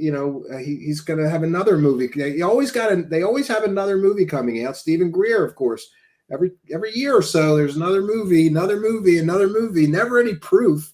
I always think like, you anybody want to wait until you have some real proof? Well, they know their audience, and there's also a wonderful quote from the great H.L. Mencken, who I urge everyone who wants to see critical thinking at work. There's the Mencken anthology. He said, "No one ever went broke underestimating the intelligence of the American public." That's true. And what's happened is, because evidence-free claims have been going on for years, the standards keep lowering and people keep coming forward, and there's this true believer community that wants to believe, and as long as it's dressed up in reasonably polished way, then it can be it can be believed. So that, I do think they're kind of the first. It's sort of like, I think of these UFO hucksters as a little similar to patent medicine sellers before the FDA came along. And like a snake oil salesman. It's exactly what they're doing. Yeah. And they travel. Yeah, I got a cure for whatever. We got a cure for everything. Yeah, see? Step right up. And they have voters on and striped shirts, and they're in front of a caravan, and they're giving a spiel before the tent. I always relate them, Art. You probably don't know this, but I do. In a lot of touristy hotspots, there's these strip clubs. And there's a guy out front called the Barker, right? And he's like, live nude women, come on inside, live nude girls. These guys, these UFO celebrities are basically like, we got the alien truth. Come on inside, buy my shit. They remind me of the guys that stand outside of the strip club, convincing you that you might get some sex in there. You never get to the sex part. They just take your money and rip you off. Well, I just finished reading Huckleberry Finn again, and there's the I haven't read that since I was maybe 12 or 14. Well, I was rereading it because a new book is out called James by Everett Percival, that's from the point of view of Jim, the runaway slave. But I reread Huckleberry Finn, and two of the central characters are hucksters who go town to town luring people in for like what's going to be Shakespeare, and then they just do nonsense on stage, and then they do it for 2 to 3 days, and they know that people are so embarrassed about being rooked, they're not going to go after them, okay? And they're going to tell everybody how great and true it is. And by the third day, everybody's been burnt, and so they go basically On beat to the them next up and get town, their right? money back, Yeah. and then they abscond from the town. What we haven't gotten to in the UFO community is enough people realizing they've been conned so that the hucksters will, escape to the. Well, one of the things that I have noticed and sort of observed is that sometimes a lot of people do wake up, but the problem is that there's always a new batch of interested people.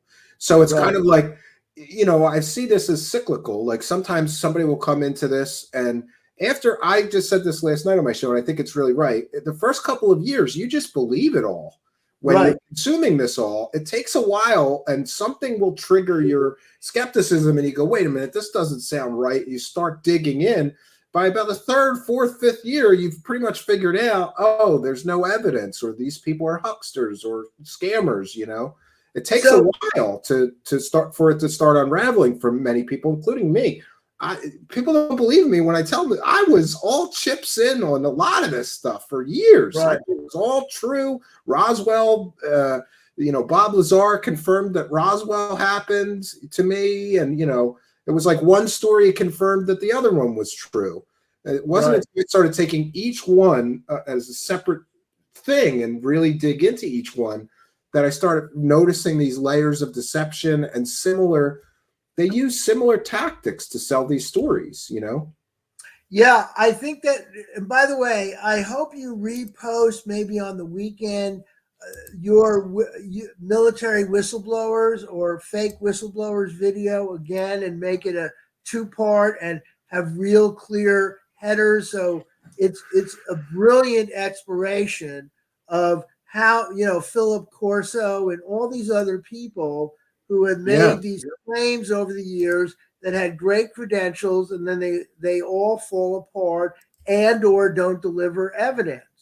And I think that's a great public service. That's one of the things we want to do here. I think that should be somewhere in your pinned tweet. In other words, if you could figure out a way to get a link to that show. Oh yeah, I can do that. Yeah, I should pin that on my Twitter. I really enjoyed that series and the series on UFO crashes, because when you're just going on a case-by-case basis, it's one thing when you investigate these things. But if you pull back and sort of look at this whole thing with a wider angle lens, that's the only analogy I could think of. Like the UFO crashes, the same thing. You start to see like, oh, these stories are all very, very similar. How they're sold is similar, anonymous sources and this and that, So I really enjoyed that longer, sort of, I should say, broader look at these. Well, I thought it was very helpful. By the way, I noticed I forgot to turn off my light in the back, and I want to just say that is a UFO paranormal orb inside my home. Somebody said earlier in the live chat, Art, they said you could tell a journalist because they always have a tinder box around them, a tinder box. You got all these boxes. Your set looks like George Knapp has the same thing. He sits there and he's got all these boxes of shit behind him, paperwork. This is my actual home office, and I don't feel so bad about mine now. Unfortunately, they don't have the blurring effect that you do with Zoom here, apparently. Oh yeah, I'm sorry about that, but it's fine. But it's clear I do my work because I have real stuff that I work from. Yeah, and you're an old school guy, so you still probably have all papers. You do everything with paper. I have a lot of documents, file folders, and all sorts. But one of the things that's important, in terms of the degradation of evidence, so we've seen how. In the earlier years, they would at least try to fake the evidence. And then we get to Elizondo, they'd have fake evidence, Billy Meyer, which we talk about in the sidebar in Corf, in which he exposed this cult that, I think it's fair to call it a cult, even though they won't agree with being called that, which identified as a UFO religion. They had faked pre-Photoshop, pre-internet, they had faked UFOs by having inverted dinner plates with strings on them. Yeah, garbage cans, garbage can lids, and Garbage can I liked it better when they had to fake something because that's at the least whole they, point. It goes from at least they tried to fake it, and they would have fake documents like MJ12. They'd have fake documents, fake videos. You know who I think really opened up the world to you don't need any evidence? Corey Goode.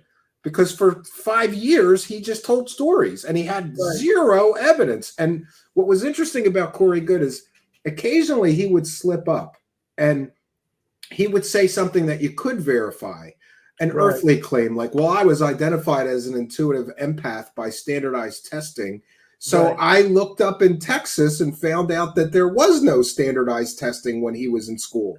Right. You know, and more things like that. He would screw up and say stupid things, like he said that the spacecraft would land in his backyard and take him to the moon base. So, asshole that I am, you know what I did, Art? I found all of the neighbors, the backyard neighbor, the side neighbors, and I called them all up and asked them if anybody saw a spaceship, and they were like, what? Nobody saw the spaceship. And it's so, you know, when you get to the point of ridiculous claims, like, and by the way, he had a tiny backyard that you could barely fit like a van in. That's how small his yard was. But and the neighbors are backed right up against him. Like, nobody saw this spaceship with Corey Goode. It's so stupid, you know. But I think that Corey Goode really opened the door. And people figured out from him, like, oh, you don't need any evidence. You just need a compelling story, and you got to be believable. This is why the propaganda campaign involving Mellon and Elizondo was so brilliant. And by the way, the New Yorker article, which is very pro Leslie Keene and predisposed to believe that she's on the truth most of the time, they break down precisely how Mellon figured out to get the material from Elizondo and Mellon put together Keene with Elizondo and I believe Puthoff for a briefing, and that briefing in turn was then served as the basis for the later reporting that she first did it. She apparently, as Stephen Green pointed out, she first ran with some of it in the Huffington Post, but it didn't take. And then she reached out to Blumenthal, and they made the connection to the Times, and then went up the chain and ran. I mean, it's one of the biggest embarrassments. And to this date, there's been not a single retraction or apology or correction of any element. And that's surprising. That's surprising because it's the New York Times. It's the New York Times. So they're probably embarrassed, and they hope everybody will just forget. I'm going to be sending my material, or maybe doing my material to like the Columbia Journalism Review or others, so I or others can like ask questions about the media, as they now should be asking about the publishing industry, with printing the new book that he's gonna be printing. And you know what's going to happen is when it comes out and it's going to have all of his unproven and debunked claims. The one of the claims to defense is it was cleared by Dopser, so it must be true. Yeah, and that's a false statement. Yeah. So the degradation went from you had to fake the evidence, then you had ambiguous stuff with Elizondo and the Navy videos, which later were shown very early by Mick West to have prosaic explanations like camera artifacts and gimbal and all that very early on. And it took years for the rest of even the Pentagon and NASA to be able to explain, well, actually, here's the real things going on here. And then I do think some of these people might have been, it's very possible that Elizondo and Mellon and others were inspired by people like Corey Goode, but I don't know if that's really the case, because Corey Goode was still a fringe figure in the world, but popular. But he and people don't realize this, but Corey Goode was the big guy before Elizondo. Elizondo sort of knocked him off his thing, but he I wasn't think on the front page of the New York Times. Exactly. So Elizondo hit more mainstream. Right. Elizondo had this perceived credibility because and then New York Grush, Times, and then Grush, who does come off as sincere. And this is the thing, in trying to figure out Grush and why he said the things he did, is I do feel, even though it sounds like a smear, it's possible, as others have said of him who are in his corner, that he may have some version of being on the spectrum, and that might make him more gullible. Now my earlier view was that everything he said, he honestly believed. Oh, I believe that he believed. Right. But I think he was manipulated. My view, that he was manipulated. And that was my view until the disclosure of the 9 times Arrow tried to reach him and his lies, how much he wanted to talk to Arrow. Those are not things related to gullibility. That is someone consciously deceptive, yes, being deceptive, and that's set apart. So here's the thing that's so remarkable: Grush has only had 2 statements that are checkable. Okay, one is proven a hoax, obviously, which is UFO Mussolini captured thing, and the Vatican got it and shipped it to the U.S. So he made that, and that came from Elizondo, who was an early champion of that, nonsense story, championed by Italian researchers. He met with them.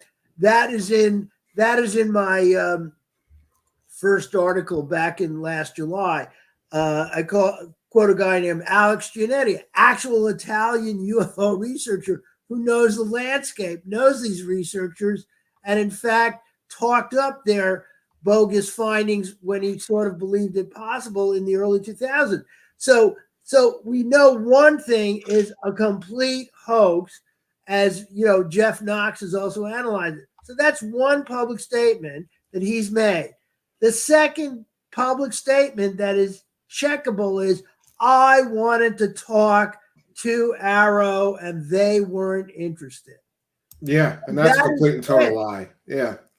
Those are the 2 specifics. I also, just to, I guess to close out, we're running out of time here, but I thought an important thing that I wanted to ask you about, since you're a Washington, D.C. based reporter, I'm assuming that you have sources within government, and I have a few, and one of them told me something very interesting, that essentially there are people within the government that are sick of these grifters, that are tired of this. They're tired of being, people claiming they're involved in a cover-up or whatever.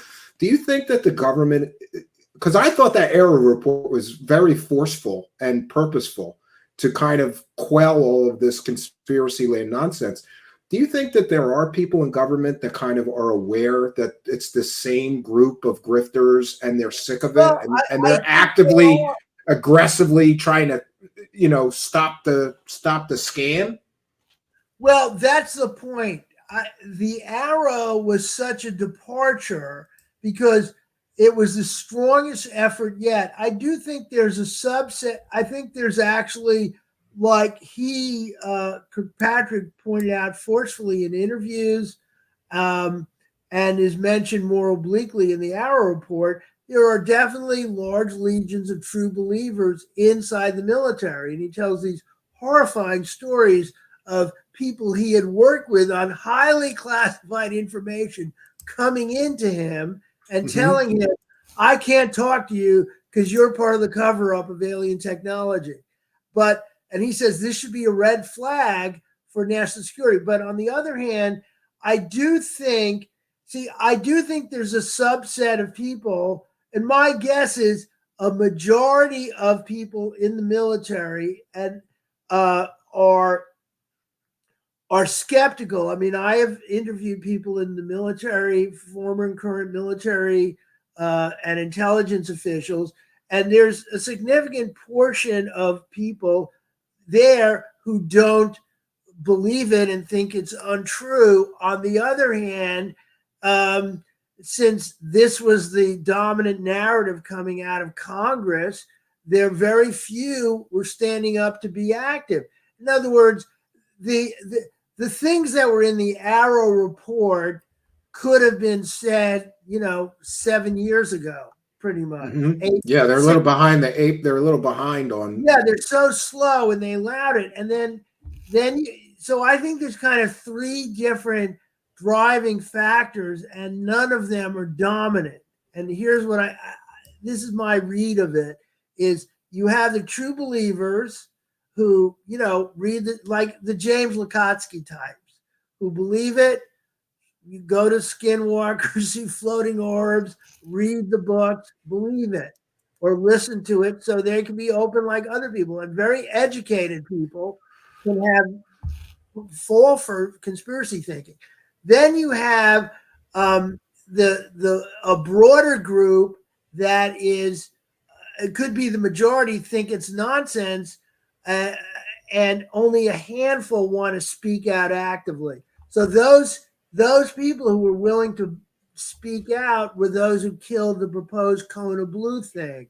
That was an effort to repurpose OSAP, ATIP. Yeah, they basically said we can't let these wackadoos waste any more money or time or resources. Right, and there was really good reporting. Even if McMillan is a Grush proponent, McMillan's Popper Mechanics article is very much worth going to, because he had a look at the 10-month report that OSAP did, which that set off alarms. OSAP thought, hey, look at all the great stuff. And they were pretty open about their supernatural explorations and stuff in their 10-month report. And everybody, and the New Yorker has someone anonymously quoted, that 10-month report set off enormous bombshells. And then the bombshells about what the hell's going on here, because they were sort of kept in the dark by Lukatsky, then that the further doubts were sowed when Harry Reid wrote his letter, I think in 2009, asking for higher secrecy elevation for OSAP. Yeah, but really he was just trying to stop them from knowing what they were doing. Right. And he coined the term ATAP, but his purpose was to keep them secretive. And then people, what is he trying to keep secret? And then others learned, holy God, there's all sorts of craziness with tax dollars. So he had the opposite effect. Now, what I'm saying is there's the group, I think, who are quietly think this is nonsense, but we got to go along with Congress. And then a handful of people, some in leadership positions, who are actively.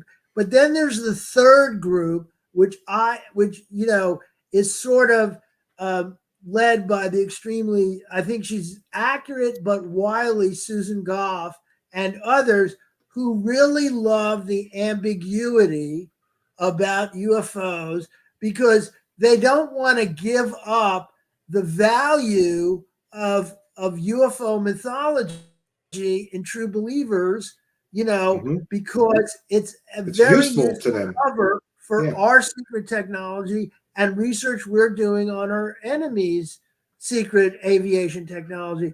So they don't. The Arrow report, this is what's so remarkably, for years they allowed the ambiguity and ambivalence to continue. And because that served their interest. They want to keep all their options open. Yeah, I've talked about it here. There is verified cases where they used aliens and UFOs to cover black projects. Absolutely. The CIA did its own report. I mean, that was so remarkable. One of the things that was so remarkable in this 16,000 word exegesis by nitpicking by Mellon, about the Arrow report. He says, there never has U-2 claims been used to, claims about the early U-2 stealth spy plane. Never has that been used as an excuse for UFO mythology. And the CIA itself Admitted issued that, a yes. very written report saying, hey, for about 20 years, we've been lying to the public about aviation technology and promoting UFO myths. They actually admitted it. And then, of course, Richard Doty was exposed. So this ambivalence and ambiguity has really served the military well. And then, and then when you get underneath the hood, like the original UAP task force that found 143 of the 144 having no explanation, so hinting it must be anomalous, and that was led by Travis Taylor as their chief. He was a nutter. Yeah, he can't tell the difference between a bug and a spaceship doing 30,000 miles an hour. Jay Stratton and Travis Taylor were in charge of that, and the notion. Yeah, I don't know if you heard. I heard Greenstreet in a Spaces say someday he's going to do a piece about some of the analysts that were on that original UAP task force with Taylor. Because, for example, one of them believed that there was a ghost living in his house that was a young girl that would tickle his feet when he was sleeping. And there was another one that was psychic. Like that whole UAPTF was basically run by wackadoos. But what's fascinating is that nobody in the government realized, oh, these are the same wackadoos that wasted that $22 million. Let's bring them in again for this new effort. Well, they were indirectly connected, but Lukotsky, Putoff, Davis, and certainly Combe Kelleher remained in the private sector. None of the top researchers with OSAP, and some of these people may not be directly on staff, but did consult. They were consulting, yeah. Like Davis he wrote the wormhole papers. Oh, I love that. There's a picture of Einstein talking to Barney the dinosaur through a wormhole. Yeah, and I have that article still where the Air Force called his research crackpot research. Right. And there was big blowback that they wasted money on that stuff. Yeah, so if you could repost that. I'll have to dig it up. Great. Yeah. But so what I'm trying to say is there's different factions and none of them are dominant. So what was significant about the Arrow report is they, put out a forceful thing. They got a variety of nitpicking things. I reviewed some of it with. Yeah, you know what I found shocking is that they nitpicked about all this stuff, but they didn't address the core claims, which is you, Christopher Mellon, and Elizondo, and all your buddies are all a bunch of evidence-free storytellers. Why not address that? And you know what I thought was great is, they could all shut Arrow down immediately. They can all show that the government is lying, and here's a cover-up, and all they have to do is produce real and verifiable evidence that they all claim they have, but nobody will. Nobody will show any of. They won't show their cards. It's like when you're playing poker, and somebody's bluffing, and you call their bluff, and they don't want to show you their cards still. The philosophical premise of Occam's razor, the simplest, most rational explanation, is often the true one. So the Occam's razor on this is for Ross Coulthard to say, okay, it's so important. Yeah, here's where the giant spaceship is. The other thing is journalists never get punished ever, almost ever, for taking information that is classified. I'm assuming he's lying.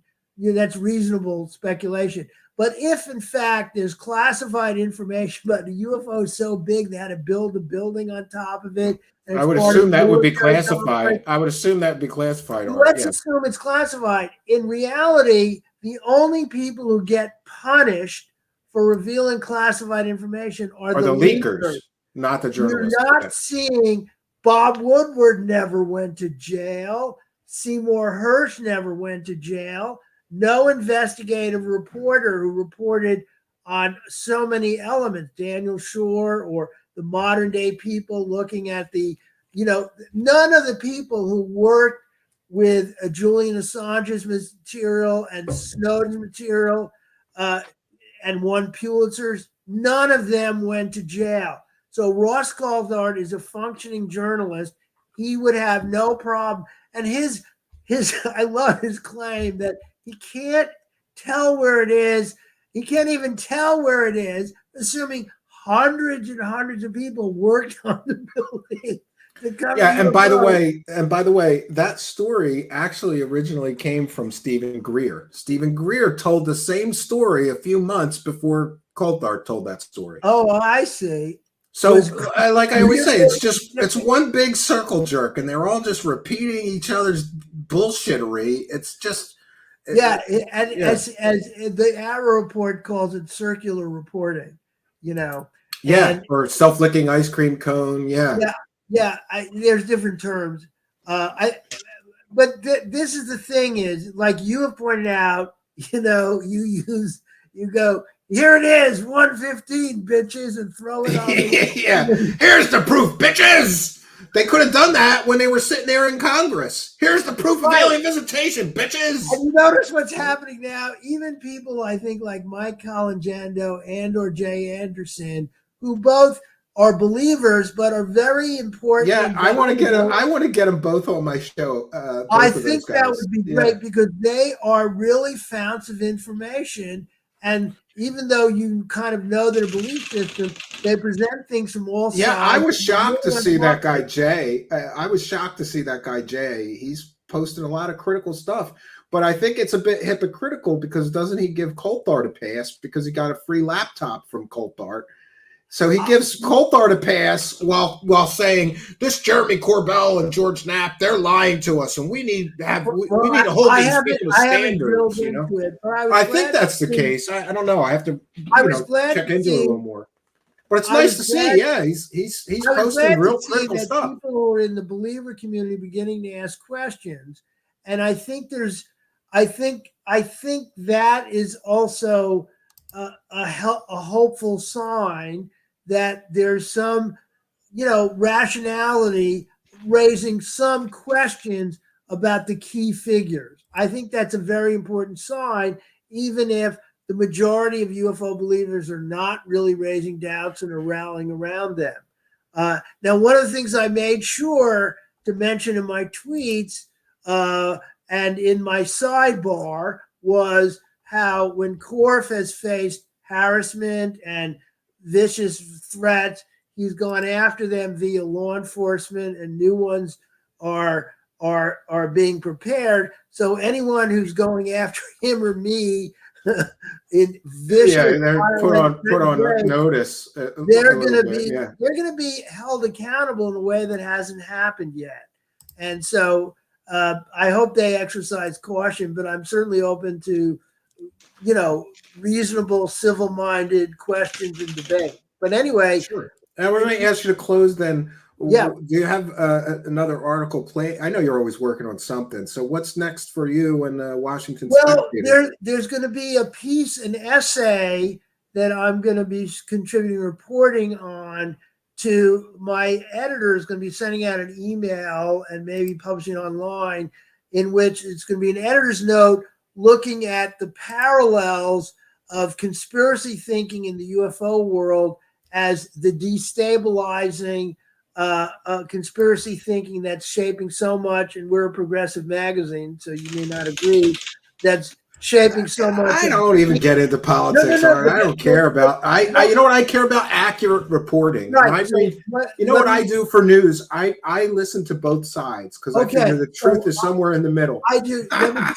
Let me just finish my statement. So my editor is going to draw some analogies to the deleterious effect of conspiracy thinking and evidence-free and lack of rational critical thinking in the UFO community to the broad accepting of conspiracy theories, mostly on the right wing about, stop the steal and vaccines are a hoax and COVID didn't happen and believing a lot of mythologies around MAGA and Trump and drawing some analogies.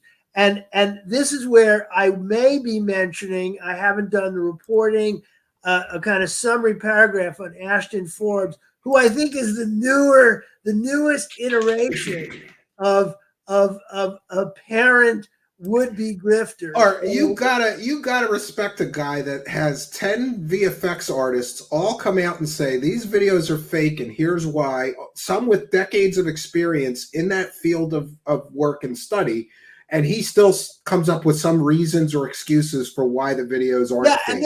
And then he's really an embodiment of where we have gone, like Jason Sands and Ashton Forbes.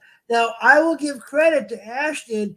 He talks in sciencey language, which I analogize to Stephen Colbert's truthiness. In other words, word salad, though. He has a word salad of scientific terms. I even created phase conjugation, Art Levine. Phase conjugation. That's how they teleported that plane.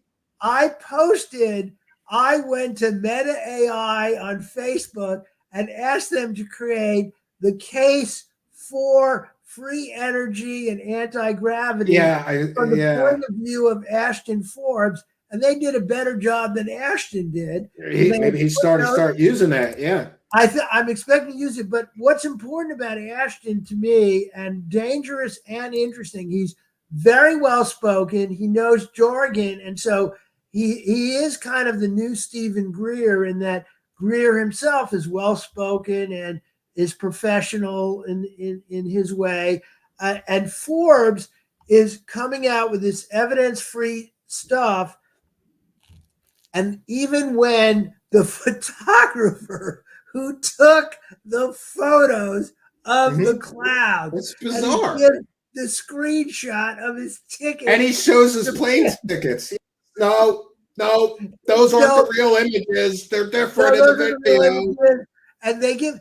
Now, this is where I was trying to think of analogies to what Ashton is doing, and I haven't settled on any of them, and all of the analogies are much more cruel, vicious, and harmful than anything Ashton is doing. But here's 3 analogies to think about.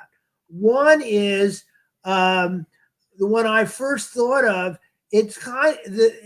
It's the arcane poking in the nuances and details of falsified information, and then building a narrative around falsified information. Like, here's this video that actually couldn't have been done because they didn't have that kind of asset in 2014.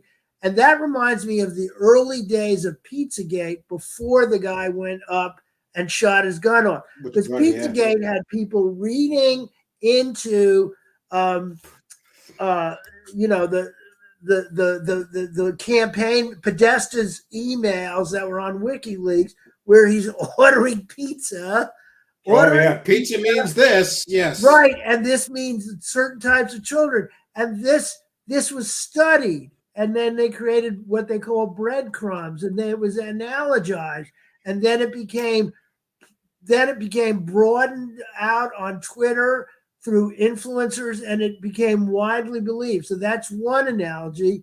Another analogy someone gave is, and it's kind of similar, is Alex Jones and Sandy Hook. Yes. Where you have a major tragedy that has so clearly occurred due to gun violence by an unhinged person. There's dead people, there's police reports, and yet, Alex Jones created this mythology of crisis acting in which he lost millions and tens of millions, could be hundreds of millions in lawsuits, and he's now hiding his assets. But the point is, he was brought to court, and here he was exploiting a horrible tragedy. And this is the other thing. His exploitation and myth-making led to the harassment of the family. The victims, the victims' families. Actors who were making it up about their dead children. And what amounts to a similar appeal Ashton Forbes has made to a much lesser degree, saying, I'm going to have the families, and they're going to sue you. Yeah, they're going to sue you for saying the videos are fake. My followers are going to learn who you are, and we're going to go after you.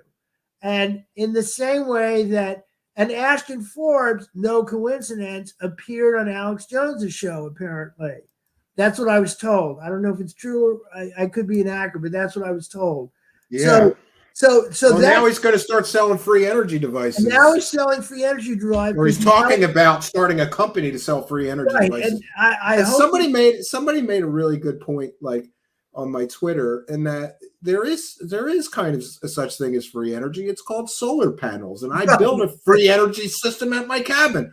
So why would somebody just not go the conventional route and just build a solar panel system? Instead, I'm going to give money to a grifter to get a secret box that's going to give me unlimited free energy. Someone is going to probably point to some. Oh, by the way, Art, my deep dives continue this weekend, and on Sunday night, 12 hours of me educating everyone on all the free energy scammers. Oh, that is great. 12 hours of it. I think we go through all of them. John Searle, David Wilcock, Stephen Greer, and we show all of the scamminess. Is Firmage's company in there? No, I didn't include Firmage. No, but you know what? I could. We covered Firmage previously, but that was anti-gravity. Yeah, but we covered Hutchinson and Searle and all the people that were for years trying to get money from investors. None of them ever produced anything. There's a list of them. I think that's a great public service, and you should definitely post it in the different people who are following the Ashton Forbes. Oh, I added him and set the graphics for it. Yeah. But the third analogy, which is it's a very extreme analogy, and I'm not in any way accusing Ashton Forbes of being a bigot or an anti-Semite. But if you look at the history of Holocaust denialism, and there's a good movie about one of them who was a legitimate forensic pathologist, and the movie's called Dr. Death.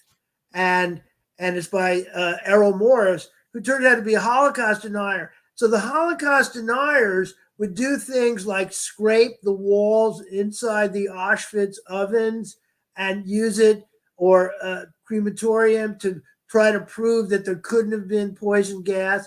So what happened, if you look at the body of Holocaust denialism, and there's a guy named David Irving who filed a lawsuit against an author, Deborah Lipstadt. It was made into a movie called Denial. It's excellent. The point about it is the Holocaust denialists didn't just say, yes, you had people who were, Nazis and neo-Nazis coming out with lies going, it never happened, Jews are playing on sympathy. But you had a subset of people who pretended to be rational and look at the evidence, and they would go through arcane evidence to try to make the claim that 6 million Jews were not killed deliberately in concentration camps and crematoria, and I'm not comparing. I'm surprised that there's still a lot of that stuff on Twitter. I just saw a post, I don't know how it even came across my feed, of somebody showing like Auschwitz had a pool and there were people in a pool. So it doesn't look like a Holocaust to me, or something like that. Right. Well, that's bizarre. It's bizarre that people would do that. It's so hurtful too, That's what's happened when you're in conspiracy mindset. Now, the reason the Holocaust denialism and anti-Semitism, which is also at the root of a lot of the ideology behind QAnon, which is like eating babies for blood, stuff from the medieval ages, are part of current conspiracy thinking, is in all of these cases, some of them are motivated by hate, but they turn to pseudoscience explanation. I don't think Ashton is motivated, or his followers are motivated by bigotry per se. Some may be bigots, but that's not what's motivating. But what the parallel is, they fall into conspiracy belief, and then they try to look up for shards of evidence that confirm their pre-existing belief, and they can convince themselves. And with a guy like, I happen to think that Ashton is very good at what he does, and that he has hundreds of thousands of followers, and then you have all of the. Yeah, but doesn't it strike you as weird that it's all based on a complete and total, easily proven lie with those videos, that he was able to do that on, it's bizarre to me that he was able to amass a following like that on videos that are so easily proven fake and have been over and over and over again. There's this originally came from Regicide Anon account, which was a UFO hoax channel. It had all kinds of fake UFO. Yeah, it's bizarre. So what I think is striking to me is that, yes, that it's completely untrue, but there's a wonderful new book out by a historian scholar called Some People Are Saying, and it's a book on the new conspiracism, and it's conspiracies without any theory or even fake evidence. It's really worth reading and understanding, because he is basically a kind of avatar of having some foot in the old conspiracy thinking, like 9/11 truthers and so on, to do arcane arguments why it was, imploded from within and a government plot. But he's also has a bridge into the QAnon world, because he's making up stuff out of total whole cloth based on completely fabricated stuff, and then doubling down with explanations to prove that it's right, and then adding on it horrible personal attacks on his critics and urging his followers to attack his critic. This is it's very cult-like. Yeah, it's exactly how cults react. It's disturbing. I think one of the reasons that he's so popular, even though there's obviously growing pushback, and one really smart guy whose tag I can't remember, but I've been in communication with him. He's put together analysts of the tweet references to Ashton Forbes and how they've kept growing even after the really definitive video debunking.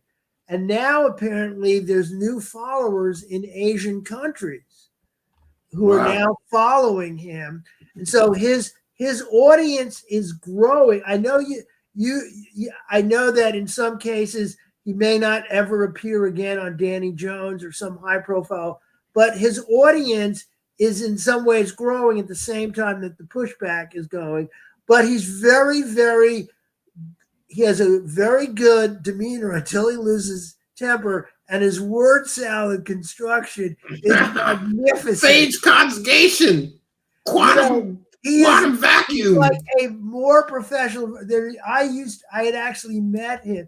There used to be in the 50s and 60s a double talk comedian named Irwin Corey, it was a style of Borscht Belt comedy where you would sound and you call yourself the professor and you spew nonsense in a creative way. He's kind of a cleaned up, waspy version of that, and yet it's not played for laughs. But he's building his audience, even in the face of all of it, which should be alarming. Yeah. Well, I really appreciate our talk as usual. I want to thank you for joining us and adding some class to the show. I always feel like wow, we got a real journalist on tonight, And thanks for your reporting, which you know that it's lonely doing this skeptical report. You feel like you're out in the woods by yourself. So to see somebody else doing the good skeptical, especially I really want to give a shout out, and I quote him a few times and sort of give a shout out, and it's like Stephen Greenstreet correctly points out, like, I'm the only one doing it. He's not the only one doing it, but his importance is he's the only reporter in a large-scale major outlet, yeah, absolutely, who's been regularly covering this.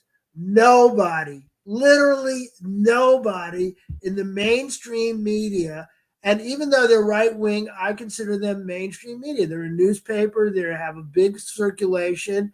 Nobody is doing what he's doing in the mainstream media about this ongoing scam and falsehoods. Yeah, So, I think he does a great job. Sure, yeah, and he does an excellent job.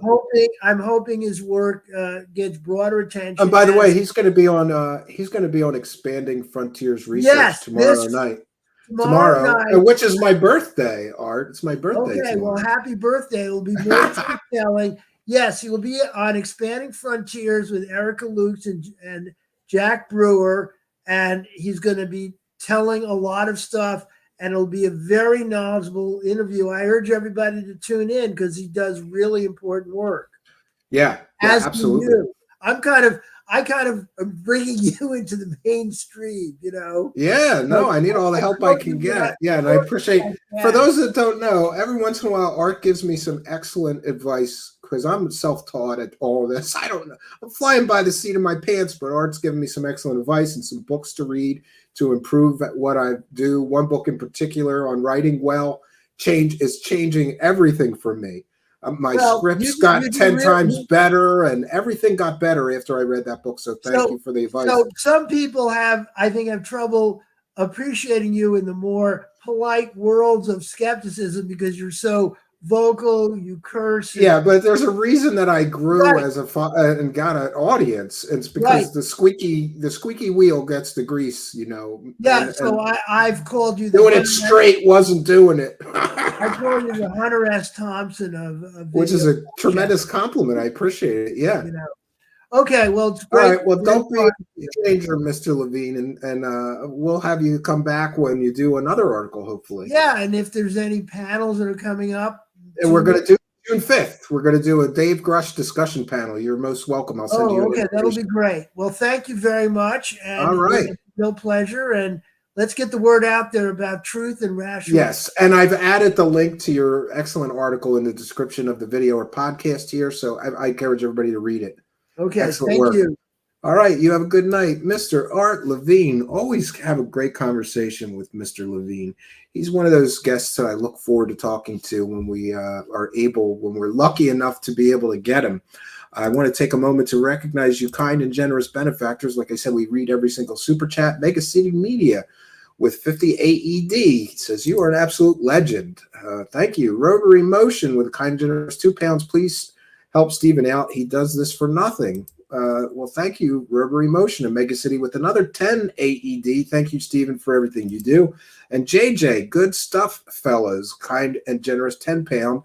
And thanks, everybody, for being a member. And we also want to take a moment to thank our PayPal pledgers.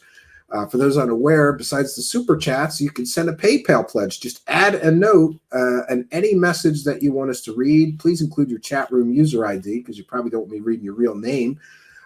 We want to thank Initials PB for a very kind and generous $50 PayPal pledge, which goes a long way towards supporting this viewer-supported show. Thank you so much for your kindness, generosity, and support, Mr. PB, and all of you for your kindness, generosity, and support in helping us to. All right, friends.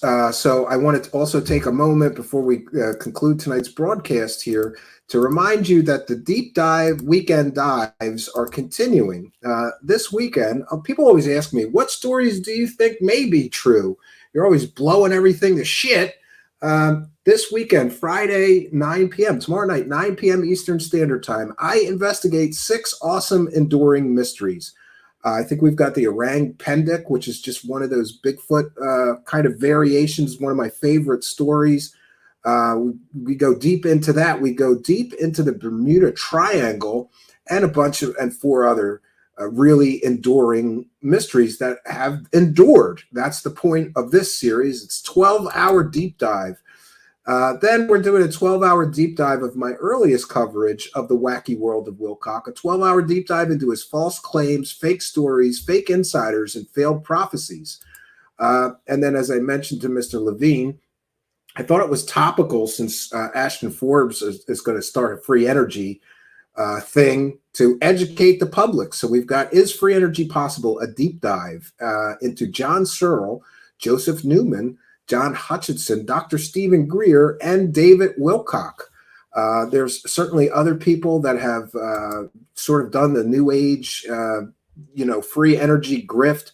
I was once, remember, I have a background in computer science and electronics. I was once intensely interested in free energy devices. And as a youngster, I wasted hundreds of dollars buying plans and parts from eBay to build my own free energy device. And wouldn't you know it, I was never able to get any free energy, but I certainly lost a lot of money and time.